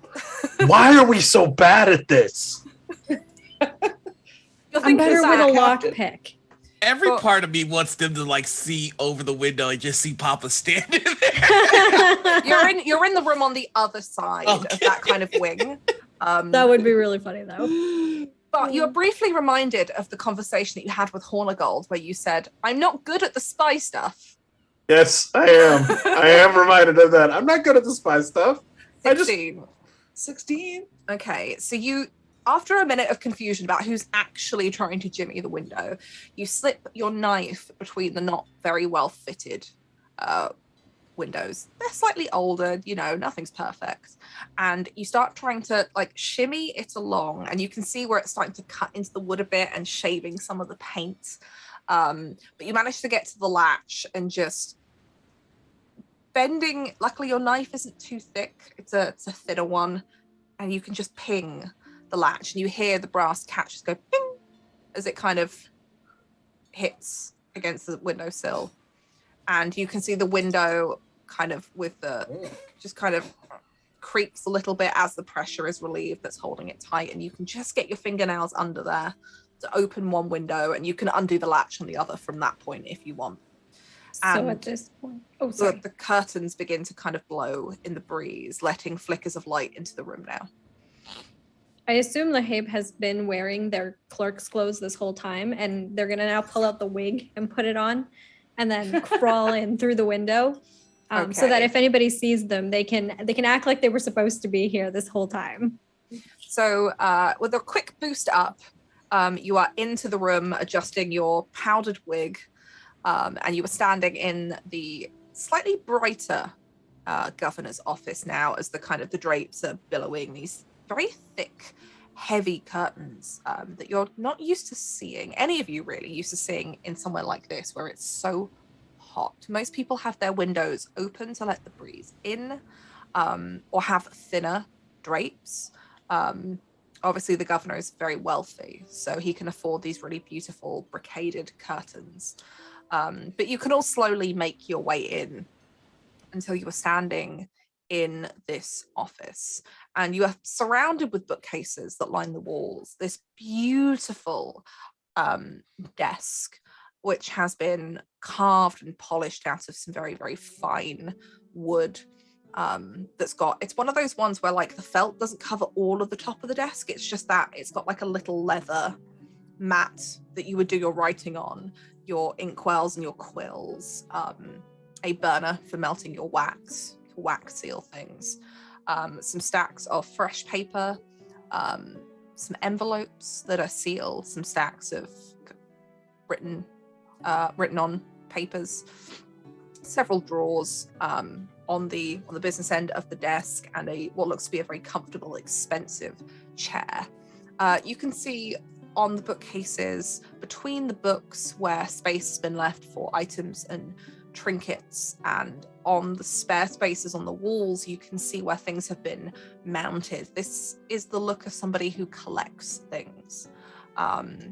Strange artifacts, some of which you might recognize, artwork from various places around the world. Small kind of form portraits of people hanging on the walls. It's a very, very ostentatious office. And above you, you can hear the footsteps of people and just the kind of the dull sound of, generic sound of voices. Is the door open? The door in this room is open by just a sliver, like somebody, you know, like when you just kind of pull a door to, but you don't shut it. So you can just see the sliver out into the hallway, and if you peer in, you can see how this leads down a corridor, and at the end, you can just see the edges of this huge double staircase that you imagine. You've seen mansions like this before. They all have a very similar, like a nice big grand entrance. And you know that down the other side, the other wing of this is that reception room that you saw. Okay. So, about that statuette. Do we see it out anywhere? Like maybe being used as a paperweight or in a decoration on a bookshelf or something like that? Go ahead Or an altar. Go ahead and make me a savvy test. All of us, or just... Whoever is looking, just one of you will do. Winifred stays outside to watch, to keep watch, and to perhaps give a distraction if necessary. Okay, so you're out by the window, kind of peering between in what's going on inside and what's happening outside. Laheb, you start kind of beginning to comb across the bookshelves, looking through, picking up trinkets. It's one of those ones, because you haven't drawn the curtains back unless you decide to, and they're still partly closed. Everything in here is like the muted dark colors. So some of these things you have to really pick up to see the detail on them, unless you decide you want to open the curtains. And you start trawling through the bookcases, but you don't get too far into it as you spot a tome that's very interesting, an older, rare book. And at least for now, your attention is drawn to this. What you recognize as some kind of occult tome, perhaps a grimoire-like book. And that, the same like with the inherent nature, where you want to like look and research that stone, your attention is pulled to that. And that is why you, as of yet, do not find the statuette as you begin to leaf through this beautiful vellum book. As Liab is like very much involved in the book they're looking at, can I look around? Yeah, go ahead. All right. You said it's savvy, right? Savvy, yeah. 15? You start looking around, not distracted by the many occult tomes that you probably don't even recognize as occult tomes, or some of the ledger books that are in here. You completely skim past those. They are of no interest to you. And you start picking up, you know, objects to see if it matches the description that you've been given. You pick up bits of artwork and trinkets that have been carved and put them back down. They're not what you're looking for. You do come across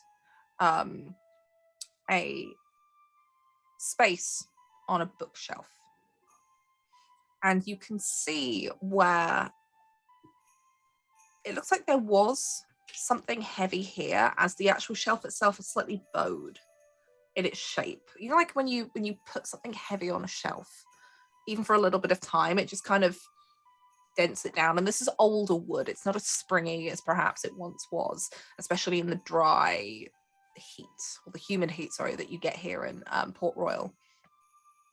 And looking around, you can actually see the scratch marks on the wood where something has been placed and removed several times, something heavy. But there is no statuette here. You have a look on the desk, as Laheb said, perhaps something being used as a paperweight. And you can see that on this finely polished desk surface, there are similar scratch marks on the edge of a desk where the varnish is kind of powdered up a little bit, as something, it looks like something has been placed, and you know, like when you pick something up carelessly and kind of scratch it along like that, indicating something heavy. But it appears to be the only kind of trinket or place where a trinket would be, where there is nothing. I don't think it's here. But we're going to switch very quickly back to Papa. You've been waiting in this reception room for a little while now, and you start to hear figures coming down the stairs and the footsteps echoing down the hall. You are greeted by the sight of Lord Archibald Hamilton. He is an older gentleman, maybe in his, mid-30s, late 30s. And he looks very rough. He's kind of got this slightly wild beard that's growing, but it looks like he's tried to trim it back to look neat, but it just doesn't. He's already started to go salt and pepper in a few places. He has this ridiculous powdered wig on that's kind of long and almost doesn't suit the look that he's wearing, which is definitely a look of a man who is a Navy officer, or was at one point, that very kind of militarized style dress, but a man who is now above that station. You can see the ringleted powder wig looks a little bit askew, and he's slightly red in the cheeks as he comes down carrying a cup of wine.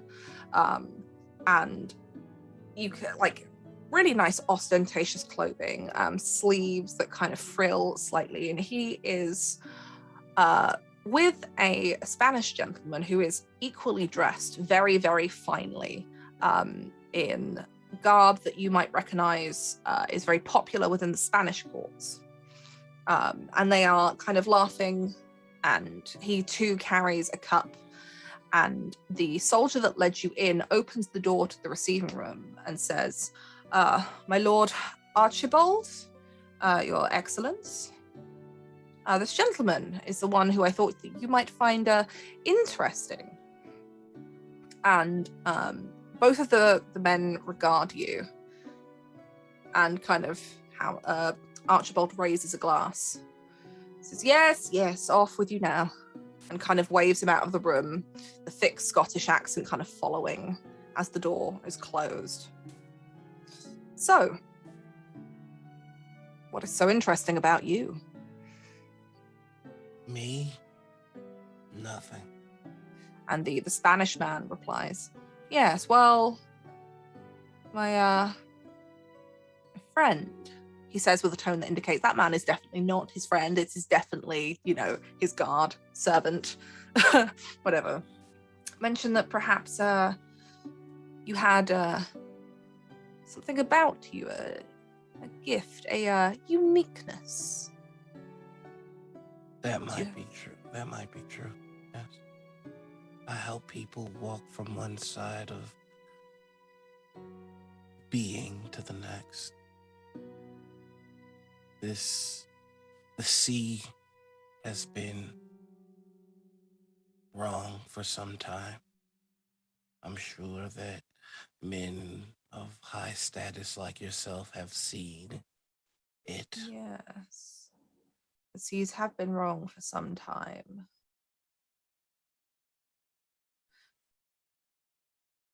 Perhaps this man is the answer to your recent predicaments, my lord. And Archibald looks back at him. Perhaps. Come, let me show you to my office. There's something that perhaps you would like to see. And if it strikes with you, perhaps we may be able to help each other. And he gives you this kind of smile of a man who always has an offer. Is that sense you get? Somebody who is always bargaining for something. And he opens the door and offers you both through it. And you begin to walk across the corridor, past the grand staircase towards the office. Those of you in the office, you start to hear voices. The voices upstairs get quieter and the footsteps disappear from the room. And you don't hear them for a few minutes. until you start hearing the sound of voices, a thick Scottish brogue and that of a very kind of silky, well-spoken Spanish voice coming down the hallway, and 2, 3 sets of footsteps coming towards you as you are rifling through the office. They're still quite far out, and having seen from the other room quite how long these hallways are, you have a tiny amount of time to do anything else that you might want to do while you're here. Hide? Where would you like to hide? And anywhere, somewhere, hide. Your options are under the desk, behind the door where the door would open, which how useful that might be if they decide to close the door behind them, you don't know. Or behind the curtains. behind the floor-length drapes in this room if you wish. Behind the floor-length drapes in the room. Oh my gosh. Okay. Oh my gosh. I would like you to go ahead and make me a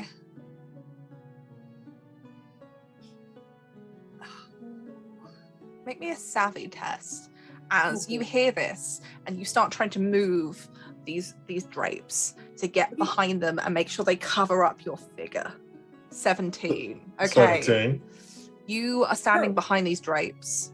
You have the hot sunlight beaming down on your back, magnified by the partially open window, and these thick, heavy drapes in front of you that are now kind of half wrapped around you. It's hot. How about Laheb? What are you doing? Laheb is going to pocket the tome that they were reading, because we're not letting that go. And Laheb is going to quickly and look into the hallway to see if anybody is there. As you kind of peek down that little gap, it's hard to see because you're actually just from the angle of the door, you're just staring at the wall of the corridor, but you can hear that Scottish accent, who you assume and know fairly well is the governor, the man with the Spanish accent. And is that Papa? Of course it is.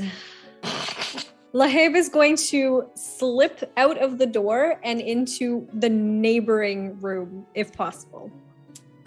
Very casually, like they are supposed to be here. They've got the costume on. There's nothing weird about this. Go ahead and make me a savvy test, because as you leave the room, you will be in sight of all of these individuals. Oh, okay. Well, that's okay. We're gonna do this very quickly. It's not gonna be an easy test though, because you are coming out of his office. 18. Oh. I take it back. You open the door, and the sunlight that has begun to come in through this now open window streams. It casts your shadow long across the floor, and you pull it to behind you with no rush, no speed, and begin walking down the corridor towards Lord Hamilton, his guest, and Papa. And just without thinking, just open up another door just in front of them and make your way in. And you see Archibald regarding you for a moment, and then you just confidently walk through the door like you're meant to be there. I give Archibald a curt nod as he is watching me suspiciously. As he just kind of passes you as you enter that door, and he looks confused for a minute, but then nods, seeing nothing out of place really as you confidently just move around this house as if you are meant to be there. All you hear from behind the curtains is web moving, the door opening, the door being pulled to as the kind of brass lock doesn't quite lock in, but just hits the frame. And then the door opening again as 3 voices fill the room. What's Winnie doing before they get there? Yeah. Standing outside the window, and all I see is I turn around and I see Kurt's butt there, and I'm just like, Kurt, what are you doing? Kurt, I just standing Bart there. just turns to you with his finger on his lip. Okay. You need something. You let me know. And And you she are... kind of crouches down in the bushes or whatever's there. You don't really have to crouch down. As long as you are kind of flat to the window or just off to the side, no one's really going to see you unless they literally peer out of the window. So you're pretty safe there. And you haven't seen any, there's no like guard rotations. No one's walking around. They're just, you figure now that there are guards posted at the front, a couple round the back, and that's about it for out here, although there's a few of them. Kurt, you hear voices fill the room. The thick Scottish accent you had heard from upstairs is now here. Well, you see, I procure some interesting artifacts, and well, they have brought me into the realm of my friend here. And Papa, he indicates to the other man that is with you. Yes, we are very interested by some of the stranger aspects of the seas. It is not very well known. We are a private little subset of the Spanish courts. Nothing official, but a few of us and some patrons and some learned men, shall we call them. The Buscadores del Agua Soñando, we call ourselves. A little society of those of us that like to research. Makes You sense. understand, yes? Mm-hmm. You understand the translation of the organization he has just named. Seekers of the Dreaming Water. Although the organization name doesn't ring a bell to you personally, you can understand the translation into the King's English. Mm-hmm. And also, I don't think it's a coincidence that our ship is named the Dreamer. So I'm just gonna keep that little tidbit to myself. But he is. You do recall that Dorna, when you told her the name of your ship, called it La Soñadora, which is Spanish for the dreamer. It only makes sense that powerful men who have gotten a chance to look beyond the veil and realize that there is more to this world than meets the eye. Forces at play. Yes. that your earthly power means nothing, so now you crave real power. You are a smart man. I think some of my friends would very much like to meet you. But Bart, you hear suddenly as these two men are talking, Papa's voice. And so do you, Winnie. Yeah, exactly. That's why Papa's kind of, that's why Bart's kind of like, Of course. The Lord Hamilton turns to you again, moving around his desk, just passing by you, Bart, standing just a little ahead of you where you are behind the curtains. I would like to show you something that my friends here very kindly gifted me, and I perhaps wonder if it will offer you the same enlightenment. And you see he takes out a small key from a pocket and unlocks what looks to be a fairly deep drawer in the bottom of his desk. The kind that, one might keep a small bottle of whiskey in or larger objects for safekeeping. Pulls the drawer open, and there you see what you were looking for. But a statuette, about yay big, made of a deep green stone. And you don't quite make out what the figure on the statuette is. You can see the thickened green base. But even then, just that glimpse of it, something about looking at it feels wrong. Like the angles aren't right. And Papa, he produces this figurine to you. What do you make of this? That's why I'm here. It's at the center of the web. It calls all dark and terrible things to you. You have had dreams too. More than dreams. You brought me here. And the Spanish gentleman says, I told you there would be more prophets of the Dreaming One.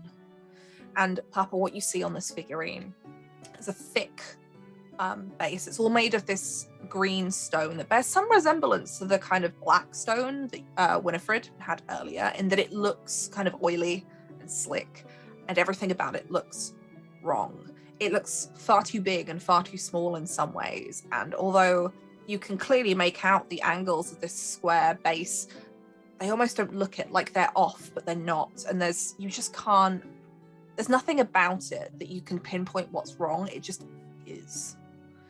And the figure depicts, sitting atop this plaque, a creature with pointed wings and clawed hands and a face that resembles an octopus or a squid with these curling tentacles that, with this kind of slick looking stone, you half expect to drip with water.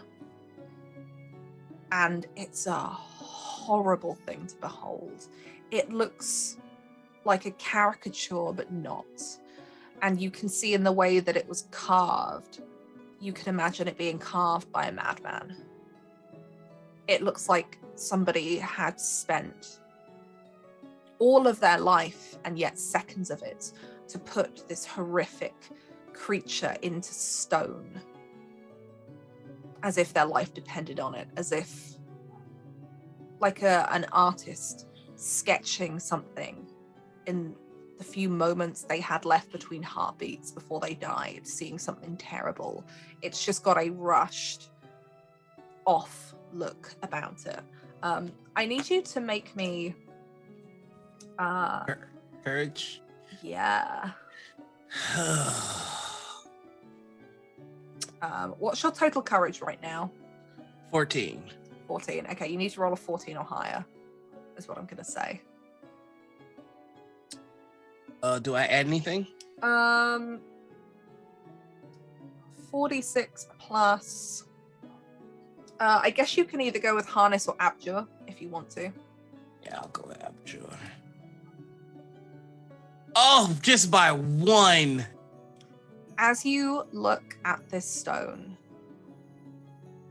you feel cold. You remember the moments as the lieutenant died beneath your hands, as she called out that something was reaching up and drawing her in. I get a nudge for abjuration. Okay. Can I use that? You can. You want to nudge one of those ones? Yeah. Up to a 2. Okay. So you nudge that, so that makes 14. You still feel cold.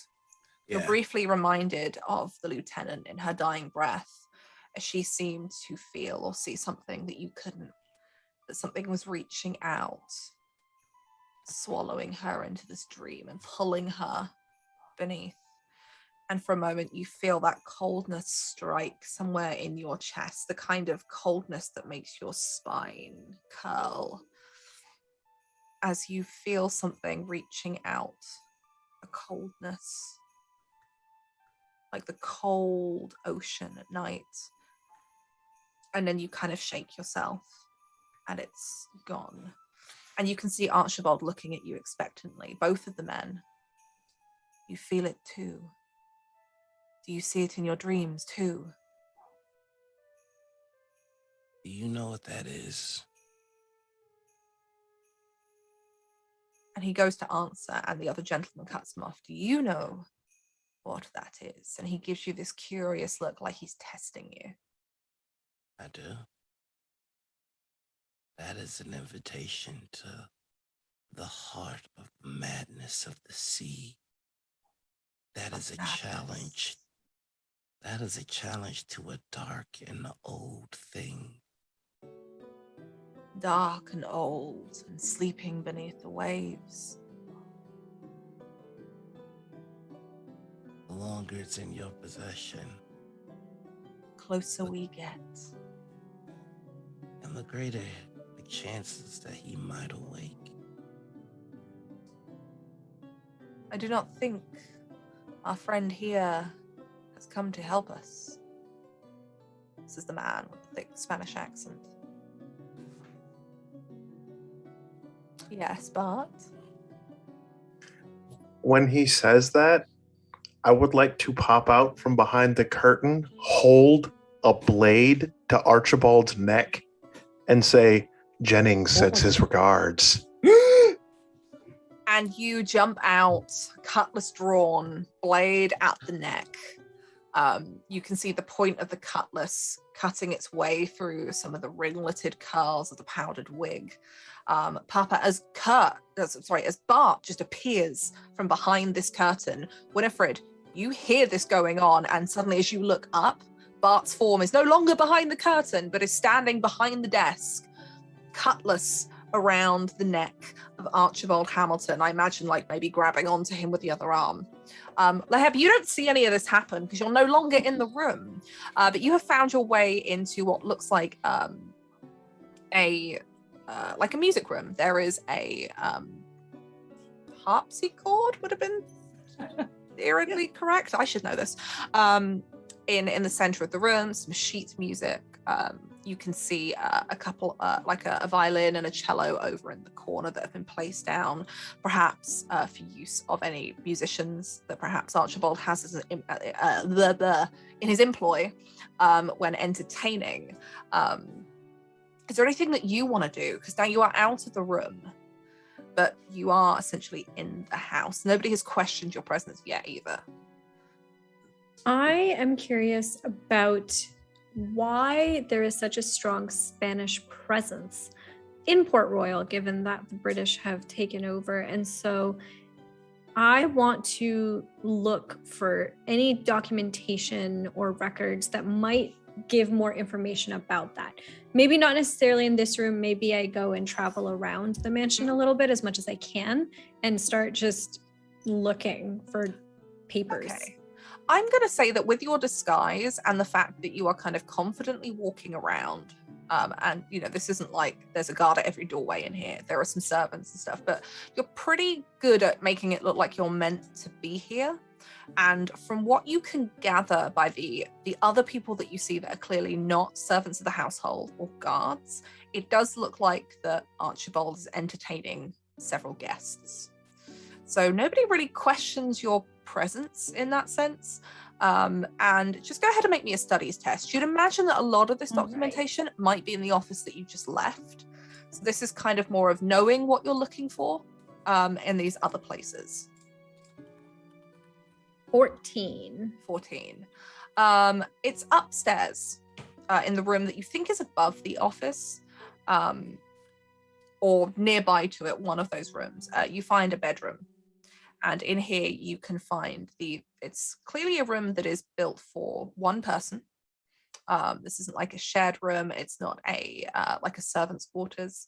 It's got a grand poster bed in here. And clothing that matches some of the individuals who you imagine now, these are people who have traveled from Spain, perhaps within the court, just by how well they're dressed.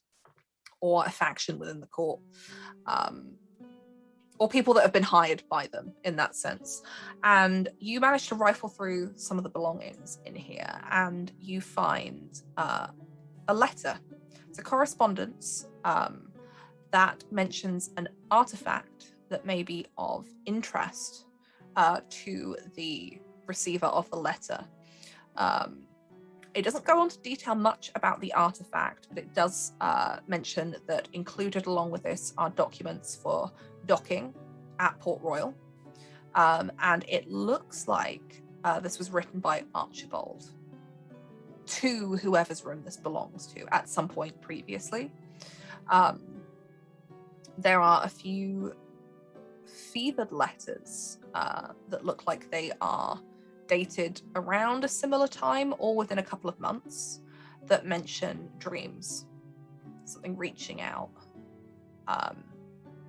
talk of the prophet, the sleeping one.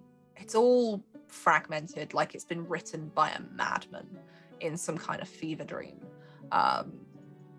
But what you can essentially gather is that the guests that are here have sailed under a Spanish flag to the ship in the harbor. You kind of put two and two together from what Dorna said to you. And although they don't necessarily represent the Spanish court as in the royalty directly, they're not, an ambassador of Spain or anything, but they are definitely a group that is comprised of people within the Spanish court, or people in their employ. And you see mention of the name of a society called Buscadores del Agua Soñando, which matches what Dorna may have hinted at. What that means, you don't speak Spanish, so you're not entirely sure. But soñando sounds very similar to soñadora, which is something that Dorna also said. That's pretty much what you can pick up. The rest of the correspondence is between other people. It's written in Spanish, so it's not something readable to you. Otherwise, you can maybe steal some gems or some jewels here if you like, and some coin that is littering around, and I'll let you know how much that is later on. But it's a small amount of booty that you can steal if you wish, that you don't think anyone is going to notice, at least not till you're long gone. I'm also going to pocket the correspondences if I can. Yeah, you take those, you kind of fold them up, wrap them up tight, and slip them into your pocket. Where are you heading next? I think once I've gotten the information that I need, I'm going to exit the mansion. Ideally, if there's like a side door or a back door through there, trying not to go through the front. You can exit through the back out into the kind of gardenette area and make your way around to where Winifred is, if you like. Yeah, let's do that. Okay, and that's where you make your way. But back into the office, Bart, you have your cutlass to Archibald's throat. Who's doing what? What's happening? I just all I say is I just whisper in his ear that Jennings sends his regards and reach down and grab the statue out of his hand. He is gripping it with a vice-like grip. Not a grip that suggests, I just don't want you to have this, but a grip that suggests you will not take this. Let's go ahead and make opposed brawn tests. This should be fun. Oh, yeah. As you try to just rip this free from his grasp. Where is his brawn? Here we go. So you've got to beat a 14. That seems to be the magic number today. 17 is the magic number. And you struggle for a moment as with one cutlass round, you reach round and go to pull this. And you can, as you just go to, you first like go to take it almost, and you feel the resistance as you just rip it free from his grasp. And he starts screaming. No, you give that back. You take that. Jennings can't have this, not this time. And like, he's frantic. He is manic. He is panicking. The other gentleman in the room starts shouting, "Guards! Guards!" and draws his own cutlass, although it looks to be more one for dress show than something that is perhaps best suited to fighting. I think we're going to drop into initiative here for everybody, and we'll just figure out what's going on. So if you want to tell me your initiative scores, please, friends. 12.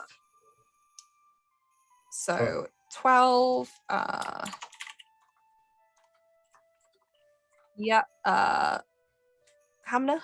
I'm also 12. Okay, can the two of you roll off, please? Just roll 1d6. And whoever gets highest will go first. I got a 3. Crap, I don't remember how it is. /R1 D6, right? /roll 1d6. R works too. R works, okay. 4. Ooh. Okay, so Kurt will go first. Noir, 10. 10. Winifred, Belle, sorry. 10. I start getting character names and real names mixed up. Oh, yeah, whatever. It's 10. 10. Oh, we got a lot of clashes here. Both of you roll off a d6. Okay. What is 2 and a 6? Okay, so Belle, you'll go before Noir. Okay. And then Archibald actually gets to go first. He has an initiative of 14. Ugh. Now you ex-naval officer, you know. I mean, I suppose. There is the initiative order. So Archibald gets to go first, and despite the fact that you have this cutlass to your throat, he shoulders you backwards on the side that you have the cutlass, which opens you up a little bit. And he goes in to just punch you one as he spins and just aims straight for you as you're by that open window. So this is going to be a melee test. Let's just roll. 16. Is that enough to you're going off of my evasion, right? your evasion? Yeah. Yeah, my evasion's a 10. He clocks me for sure. Ooh. Okay. For this, I'm just gonna say just take like 2 points of damage. All right. And as he clocks you and you feel your jaw crack, as this man who, although is slightly older, he doesn't look unfit, but he's definitely, had a bit of the wine over the years. But he seems as quick as anything as he spins and just catches you by his speed, catches you by surprise as you feel yourself stumble almost backwards to where that open window is. And he tries to reach to grab the statue, and grabs hold of it and begins kind of pulling it towards him. It is the other gentleman's turn, as he is screaming for the guards. Laheb, you can hear now from where you are upstairs, as this room is not far below you, shouting and the sounds of a scuffle. Sorry, you're making your way out the back door. As you start coming round, you start to hear this noise coming from an open window. You suspect you know where this is coming from. The other gentleman is going to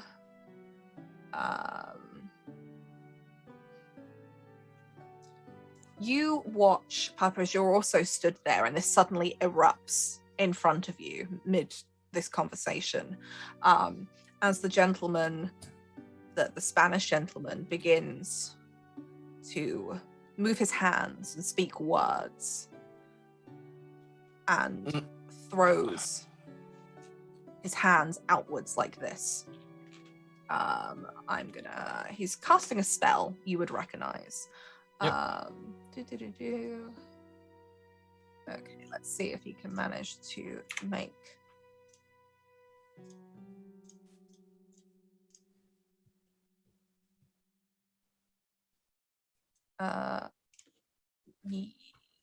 yes. Okay, so Papa, what is your evasion? 10. 10. Oh, he's casting at me? Mm-hmm. Oh, okay. Yeah. Papa's just been sitting here watching this like, oh, this is happening. You take 7 points of damage as he unleashes this open as you're standing in front of him.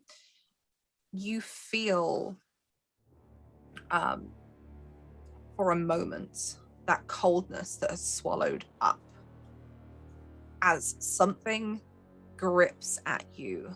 It feels like you've picked up octopus before, and it feels like tentacles that you can't see wrapping and trying to bind your limbs as they lash, and you can see through your clothing as red starts to pool where something has ripped at the skin of you. Papa's just going to go, I really wish you didn't do that. I've been trying to keep it inside. like. And he looks curiously at you, having expected that perhaps to do a little bit more than he'd hoped. But it is your turn, Bart. So I will keep my grip on the statue and basically use the governor as leverage, kick off of him, and basically hurl myself out the window with the statue. It. Okay, so as you do this, you kind of like brace yourself a bit against the window frame to get your legs up. You tell me, what roll do you want to make for this? I'm gonna go with brawn because I'm straight up relying on strength to just kind of hurl my ass with the statue out the window. Go ahead, make that test. Can I say that I try to catch Bart? Yeah. Could I? Yeah. I will let you assist because there's two of you out there.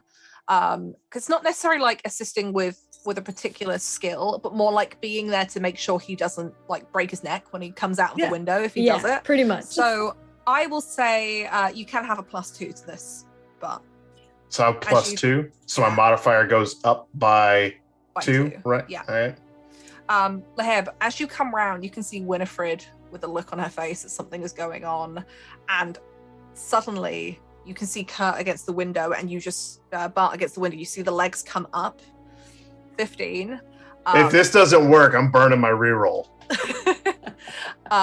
It works. It's just perhaps not particularly graceful. I don't care about grace. Brute force, just like throw yourself back against the window so that you can kick off of Archibald, who is still hanging onto this thing, and you can see he's trying to come down now, like with another blow. You kick him backwards, he hits the desk, splays across it, and kind of falls to the floor. As you come out of the window, and Winnie and Lahib, you both like grab Kurt so that he doesn't like somersault out and land face first. It's not pretty though. You all land on your backs, a pretty heavy fall. It does hurt a little bit, Bart. Like you're gonna be bruised in the morning. Oh yeah, for sure. But you do manage to have the statuette in your hand. I just kind of look, I'm like, run. Papa is still inside, however. I didn't think that far ahead. Run. Like that's all part to just run. Hamna, Belle, it is now your turn. Are you just like, do you want to use your turn just to bolt away from here? No, I have a plan. So in order to try and help Papa get out of there with minimal issues, Lahib is going to try and cast Runic Mine in like a ceiling corner somewhere, like the furthest corner away from Papa's where Papa's standing, to try and create an explosion that will create a distraction long enough, ideally, to let Papa run away. Okay, yeah, go for it. Okay. So the way that casting works, let me just grab your character sheet up here. Which spell is this? Let's see. Runic Mine. So I get +5 to these, and I need to roll at least a 12. So yes. I'm going to roll, let's say 3 dice. And then we will. This is spending your courage points. Yes. Got a 17. Oh yeah, absolutely. So you cast. I imagine that like the door isn't open, but you cast it like as far on that far wall as you can. And you tell me, how does this manifest? What does it look like when Lahib casts this spell? So Lahib is a seeker who can cast spells without moving at all. They still have to be able to speak, but no sound comes out. So it's very difficult to actually even tell that they're casting a spell. And so as they're on the ground, looking into, I imagine that like from their view into the window, they can really only see like mostly the ceiling of the room. And so focusing in on a corner of the ceiling, they're just going to mumble something to themselves in in a language that if you could hear it is not one that you can discern. And in the corner of the room, you can see a rune start to form in like this black inky kind of texture, and it just spreads out as if there's a leak in the ceiling, like a water pipe has burst, except it's like completely black. And you can't see this, but Papa can. As that inky black rune begins to spread across the ceiling and seeping into the walls, Papa, you notice this, but the man in front of you does not. And you know, Laheb, you've probably seen this spell cast before. Mm-hmm. And you can take cover if you wish, or move away as that inky blackness spreads and seems to ignite as a blast goes off and knocks this man to the floor as he hits his head against the chair on the other side of the desk, as he's almost like blown towards you and you away from him by extension. Yeah, like before it goes off, Papa's just gonna take a few steps back to get cover by one of the doors, and he's gonna look at the one that cast the spell at him and go, "There are consequences for your actions." I imagine you can like get behind the desk and pull the chair in front of you. Yeah. As this goes off, and Laheb, you hear somebody cry out as there's a thunk of body against wood. It's 8 damage of consequence, by the way. So is there anything else that you want to do? I can't. It takes 1 action to cast it, 1 action to detonate it, so that's my turn. Fair enough. Belle, what is Winifred doing? Are you just like bolting as you hear this explosion go off in the room? Right. I would like to cast Fata Marugna again and create some fog cover for us to escape. Okay. Go ahead, make your roll for casting that. Okay. What is my modifier? 2, or is it? Should I do? Can I do seafaring or Ebger? Let me just have a look for you. That's, yeah, those are the requirements. So you're just rolling. I think you get a +2 modifier for all. Okay. This, yeah, I think you can roll either seafaring or Abjure for this. Okay. Plus your modifier that you get from the skills. 14. Right. Yeah, that's more than enough. You okay. Cast this, and are you being obvious about how you cast this? Are you trying to conceal it? Because obviously nobody knows. I'm not trying to conceal it from Laheb, no. But is it that obvious? I mean, Bart's already started running, so he's probably not going to see you actually casting this. But Bart, you notice as you start running back down the way that you entered up this side,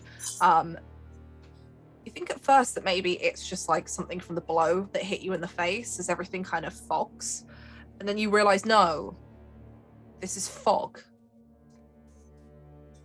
In the early afternoon on a bright sunny day in Port Royal, it is foggy as you start running through it. Winifred, are you following after Bart with the rest of your action? And you hear Winifred following up behind you. Last but not least, Noir, what is Papa doing? So Archibald and the Spanish guy, they both got hit by that explosion, I'm guessing, right? They did. Archibald was already on the floor, so he didn't necessarily take too much of an impact, but definitely the explosion has knocked him too as he tries to get back up. The other guy whacks his head on the chair that's on the kind of receiving side of the desk, and is trying to get to the floor, like get off the floor and pick himself back up, but struggling. It's also starting to get a little bit foggy in here, like it's like fog is just seeping in from outside. Fog that maybe you recognize is not natural fog. I'm gonna make my way to the window, but before I do, I'm gonna walk towards the Spanish leader, kneel down, and kind of whisper in his ear, I was willing to work with you, but I've had a very hard time keeping this inside. And since you like the court monsters, let me give you one to say goodbye with. And I am going to cast Sharpen Light. The wound that he gave me, a hand of crimson is going to come out of it and just slowly choke him. And the more it chokes, the Just brighter imagining it like gets in this room. the burning light of this as well as this happens. Go Yeah. ahead and make your test. So, okie dokie, let's go. We're rolling with Abjur. So that's gonna be a 3 roll. If the thing whack up 13. 13. Okay. That's enough to hit your casting number, right? Mm-hmm. My casting number is 9. This hand comes out of crimson and latches itself around his throat. And you can just see the edges of the light that are kept in by the sheer pressure around this man's larynx. As the scream dies in his throat, as the flesh begins to burn away, and he goes limp. And the hand releases. And I imagine, like, doesn't even, like, go back in, just kind of dissipates into this wet, slick crimson that just spatters across the floor. Then And- I'd like to just step over the body and head to the window. Archibald is on the floor, and you see he tries to get up to grab at you, but you are out of the window before he can get to you. It's at this moment that the door to the office bursts open as guards who have been called finally make their way here. And all of you are out on the streets of Port Royal, running. You can hear the footsteps behind you of guards. That regimented sound of people running. Lots of people. You can hear behind as other people watching this are crying out, being pushed out of the way by these men. And you don't stop to look back as you clamber over stalls, push past crowds, running your way, I assume, down towards the docks to get back to your ship. You start making your way, and it almost feels like as you get closer and closer to the docks, more and more people are joining what started out as maybe 3 or 4 guards and is now maybe 6 or 7, 9 or 10, as they just seem to appear coming along, and you make it down to the shorefront ahead of them. That fog causing just enough confusion to give you the edge as you clamber into a rowboat and begin to row. And moments later, as you're looking, you see another rowboat begin to leave the shore and head towards you. Can I do something? Go for it. Because this does have a long range, and I have not healed yet. Mm-hmm. You're just going to see just where that scar is.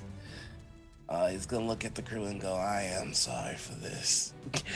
And What?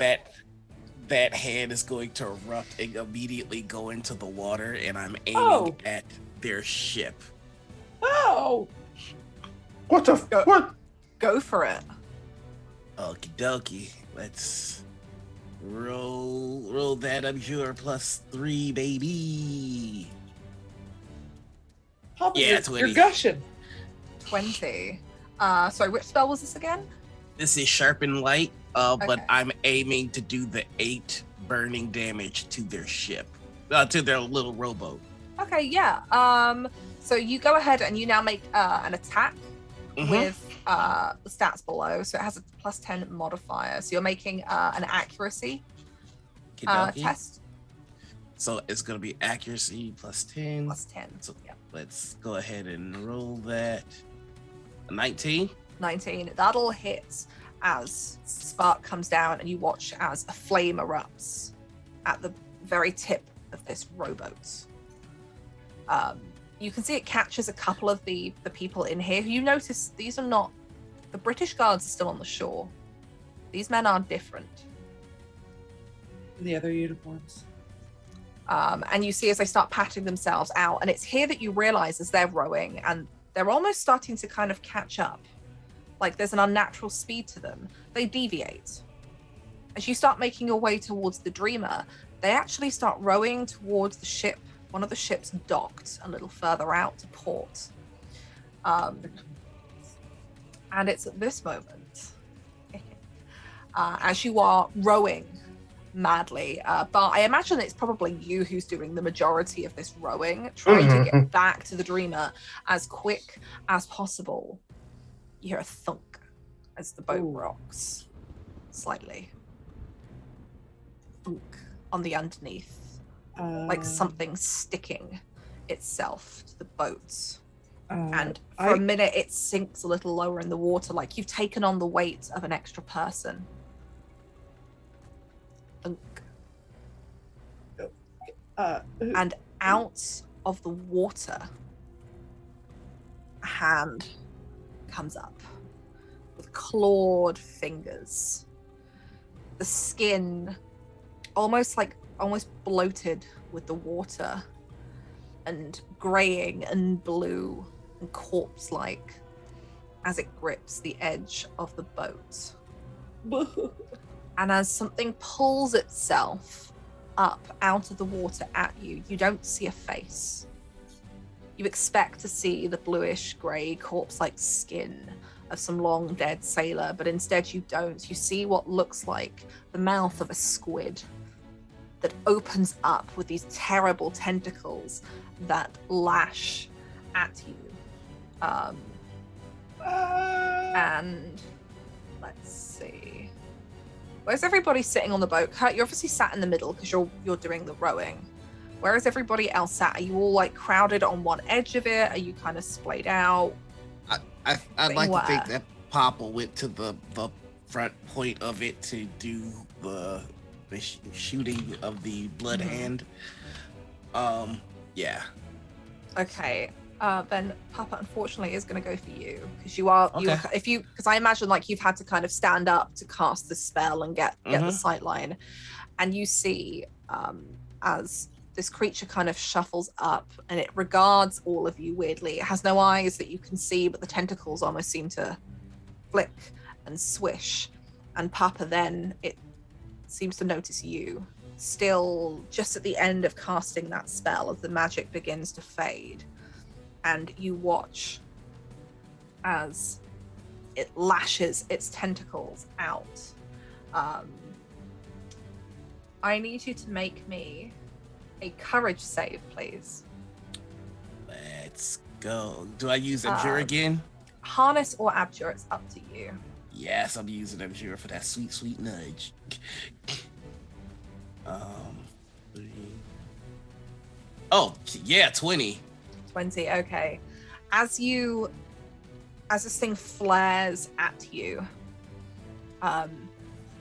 there's a bit of you that suddenly feels odd as you blink a few times, and it feels for a second like sleep coming over you, and then it's gone. And you see this creature, it shouldn't be able to make a noise, but whatever might be left of the vocal cords in its throat make this guttural, wet noise of displeasure. As you hear another thunk on the underside of the boat. And another creature, clawed hands. Oh no. Rears up the other side, and again, its face, this one slightly more octopus-like, tentacles that seem to curl and roil as it pulls out. And who has the stone right now? Laheb, it goes for you, as it does this kind of thing like a predator hunting, as it regards everybody on the ship as the tentacles curl and roil, and then it snaps to you, and the tentacles flare outwards. Not so much in a fashion to grab you, but as if you've seen when octopuses kind of splay their tentacles when they ink. It's almost like that, but you don't see anything. But go ahead and make me a courage save, please.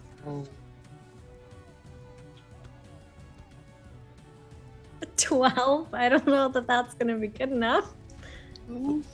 What's your courage? You know that feeling where you felt compelled to take the stone and research it? A new compulsion comes over you. This compulsion to step off into that cool ocean, to feel the salt water on your skin. And in a moment, you step off the boat. Yeah. Feel yourself submerge in the cold ocean and come up swimming. And you have no idea why you did it.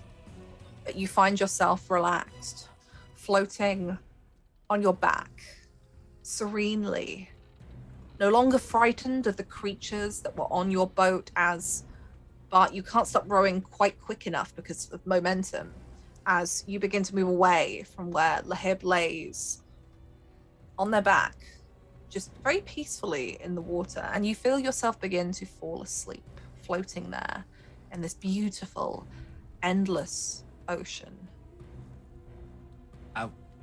I would like to jump off the boat now, please. Papa, you jump off the side of the boat and you watch as the octopus-like creature, the second one that came up, slips, releases itself off the side with the scratch of claws and the sound of suckers pulling away from wood, and it slips beneath the water.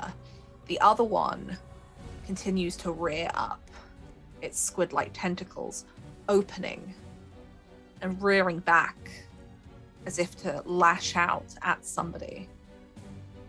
I think that is where we will end tonight's episode. With Lahib floating peacefully in a dreamlike state in the water. Oh no! Papa feeling the cold ocean against his skin.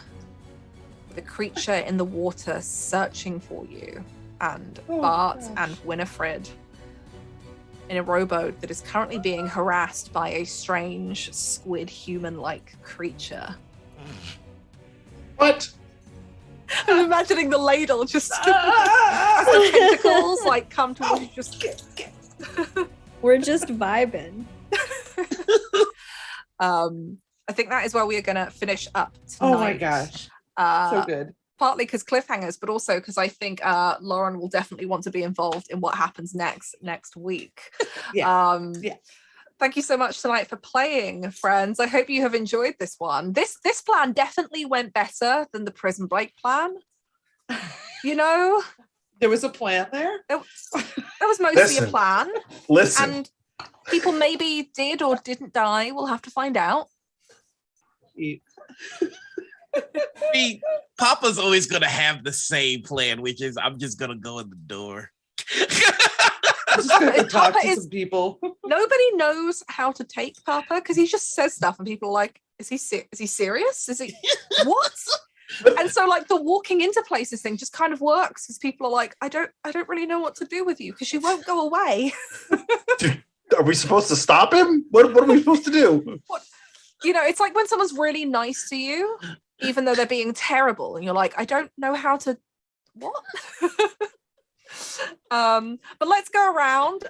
Tell us how you feel about tonight's episode and obviously where we can find you on the internet or anything else you want to talk about. We'll go the opposite way around this time. So we'll start with you, Kurt. How was this for you? Hi, everybody. It seemed like a good idea. Now it does not seem like a good idea. That's just kind of what happened. This is what happens when you take advantage of a situation and then it just goes, no. Now I know. Now I know what the infamous Virginia evil laugh is. Now that I've heard it. I know what this evil laugh is. How long I've been waiting to throw weird squid creatures at you? So I can't do that in the first episode. That'd be mean. But I am Kurt, also known as Covenant the Horrible Alchemist. I am a variety streamer. I stream pretty much Fallout and Neverwinter and sometimes other things. But yeah, when I'm not here, I'm on my other on my channel, streaming video games, and that's pretty much all that I do. My brain's kind of jelly right now because I'm sitting here going, holy crap, what is going on? What's happening? I mean, if you survive the rowboat trip back to the Dreamer, you might find out. Yes. Bart is a survivor, if anything. Well, you know, if he dies out here, Hornigold's gonna kill him. So Nah, because no matter what, Jennings is getting his. So Hornigold will be happy. moving along to Belle, how was tonight for you? Oh my goodness. Wow. All Winifred wants to do is like keep the crew safe, like the crew that remains, you know, just we have just so few of us now and oh my goodness. She was about ready to grab Bart by his britches and just pull him out of the window there, but oh, that was great. That was wonderful. Oh, I'm glad you enjoyed it. Very curious about that black rock. Very curious. I'm I'm sure that Belle won't be anything ominous. Not at all. Yeah. Oh, perfectly fine. Yeah. I'm Belle Sherry, played Winifred today. You can find me at Belle Sher on Twitter and here at Twitch. I'm not streaming very much currently because I am preparing to go to Silicon, a convention run by Adam Savage, and I will be a guest there. So yes, and that is happening. Hey. That is happening the 28th and 29th. So coming up quick, and I'm hastily making finishing up my cosplay, and I'm going to be running a couple panels there, how to cosplay, and I love to teach people. So, and it's available to watch online. So if you want to watch me run a panel but can't make it to San Jose, then feel free to go to silicon.com. Check it out. Awesome. Make sure you check that out, folks. Can we ask who you're cosplaying as? Yeah, I want to know. I'm cosplaying, well, Gail Simone and a few other Red Sonja creators will be there. So there will be a group of Red Sonjas that will be there. As well as my husband will be doing a male Red Sonja. So that will be wonderful. Bless his heart. And I will be doing Lady Dimitrescu the next day, 8 feet tall. Oh, heck yeah. Yeah. Heck yeah. Yep, I'm working on the stilts. Cool. It's somewhere Susie is screaming right now, by the way. I know, right? Yep. It'll be a lot of fun. I can't wait. That's awesome. Thanks. Moving on to somebody who is a lot of fun. Noir, how was this for you tonight? Stop telling those lies. I'm no fun at all. But this was amazing. I love any chance I get to play Papa because he's just such a weird. So creepy. Dude. I love it. I love how this is like kind of two different movies. You got like the spy movie, and then you just got this really awkward dude going like half Karen on these poor guards. But yeah, this was so much fun. I suppose I'm supposed to pitch stuff that I'm doing. Oh, right. So I am a part of the Dark Veil team, and we just announced that we'll be launching our Kickstarter September 15th. Dark Veil is a pretty awesome system that uses a number of D6s to tell how successful your actions are going to be, and it's set in a very, very expansive and interesting setting that has, like, you know, on one half you've got like a futuristic space setting right next to a diesel punk setting that's right next to a fantasy setting, and they all coexist in the same world. It's just going to be exceptionally dope. So definitely give that a look. Wow, I'm not doing too much this week. Other than that, Wednesday you can find me over on Faith Forest Academy for our Scarlet Citadel game, which is sponsored by Roll20 and Kobo Press. And then on Thursday mornings, you can find me over on Pixel Circus for Trouble in Techburg, our Kids on Bikes game.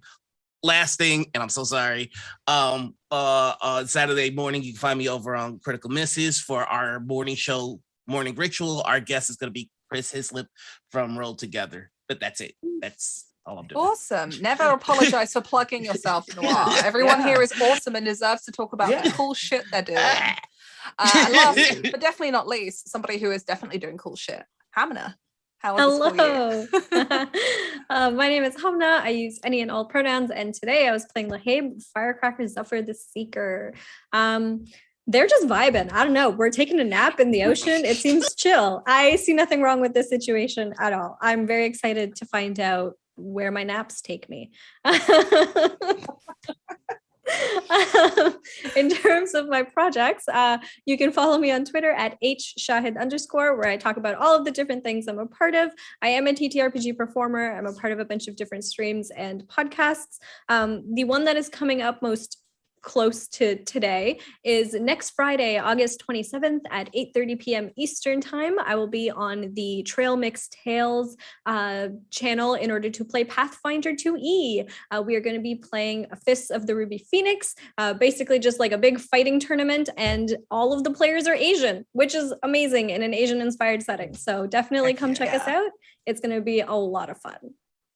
That sounds really awesome. I might have to, you might have to ping me the details of that. That sounds ridiculously fun. Hi folks, I'm Virginia. I have been your game master tonight. Thank you to all of these wonderful folks for playing with me and letting me throw weird squid octopus creatures at them. You can find me over on Twitter and Twitch at Tabletop Horde. I do a whole bunch of stuff. Mondays, I'm here with this wonderful lot, throwing weird mythos things at them and seeing what chaos they create. On Tuesdays, you can find me with the wonderful Susanna Grace, who you all know very well, Hotflix Tom and Amelia Tyler for Phasmophobia with Friends, where we ghost hunt and stack paint. And on Fridays, you can usually find me over on my Twitch channel as well, usually with the Black Cats gaming crew playing something. In the minute, it's shooting zombies, but who knows what it'll be this week. Please go and check me out there. I have just announced on Twitter, a bit of a self-plug, sorry, BGC. But I'm now officially going freelance full-time at the moment. Ooh. So if you want me to work on your tabletop role-playing game projects or other projects, I'm an emergent graphic designer. I'm doing the graphic design for Cursed Captains of Cthulhu. So if you like what you see there, maybe consider me on your next project. But I have a whole wealth of experience with writing, editing, line development, and project management, and TTRPG development in general. So you can head over to my Twitter and have a look at my pin tweet for details on what I do and how to get in contact with me for that, if you want to. So if you've wanted to have me work on your projects, or be on your streams or all of that good stuff, you can. Hi. Otherwise, come and join us on Twitch. And before I go, I should probably plug all the BGC stuff, right? Since this is their channel. If you miss the Cursed Captains of Cthulhu Kickstarter, have no fear. Late pledges will be going up soon. Check out the Kickstarter link, hit that favorite button, and keep an eye out for when they go up. If you want some more fun 5e action, you can find Dreams, Nightmares, and Half-Remembered Meetings, a little 5e supplement over on DM's Guild that's got lots of gribblies and crazy treasures, and really adorable treasures too in there for your 5e games, and some awesome syndromes and scents and stuff. And also the spy game, if you want to play some international espionage and less piratey espionage as we saw today, you can check that out on the Black Cats Gaming Store as well. Play anything from James Bond to Archer. It's a whole ton of fun. I'm trying to think if there is anything else. Oh, do you know what? Speaking of the spy game, if you didn't know, friends, the spy game was nominated for 3 Emmy Awards this year. Yeah. It's been nominated for Best Rules, Best Cover, and Best Layout. I don't think voting is open yet, but please keep an eye out for when it is open and consider dropping your vote for the spy game if you enjoyed it, because these wonderful folks at Black Cats worked incredibly hard on it, and I personally would love to see them win an Emmy for at least one of those. The cover is also pretty sweet, you know? So when voting goes live, please don't forget to support Black Cats Gaming and go ahead and vote over there. I think that is it for tonight. I think we're going to go and raid the wonderful Susanna Grace, art director, social media marketing manager, and creator of the sweet, sweet trouser crease seen in the spy game. So let's go over, send her some love. Tell her that she's awesome. Be aggressively nice to her and tell her that I sent you to do that. Otherwise, friends, have a wonderful evening. We will see you back here next week. And hopefully Lauren will be back to join us to see what trouble this wonderful crew has gotten themselves into. Have a wonderful night, friends. Bye.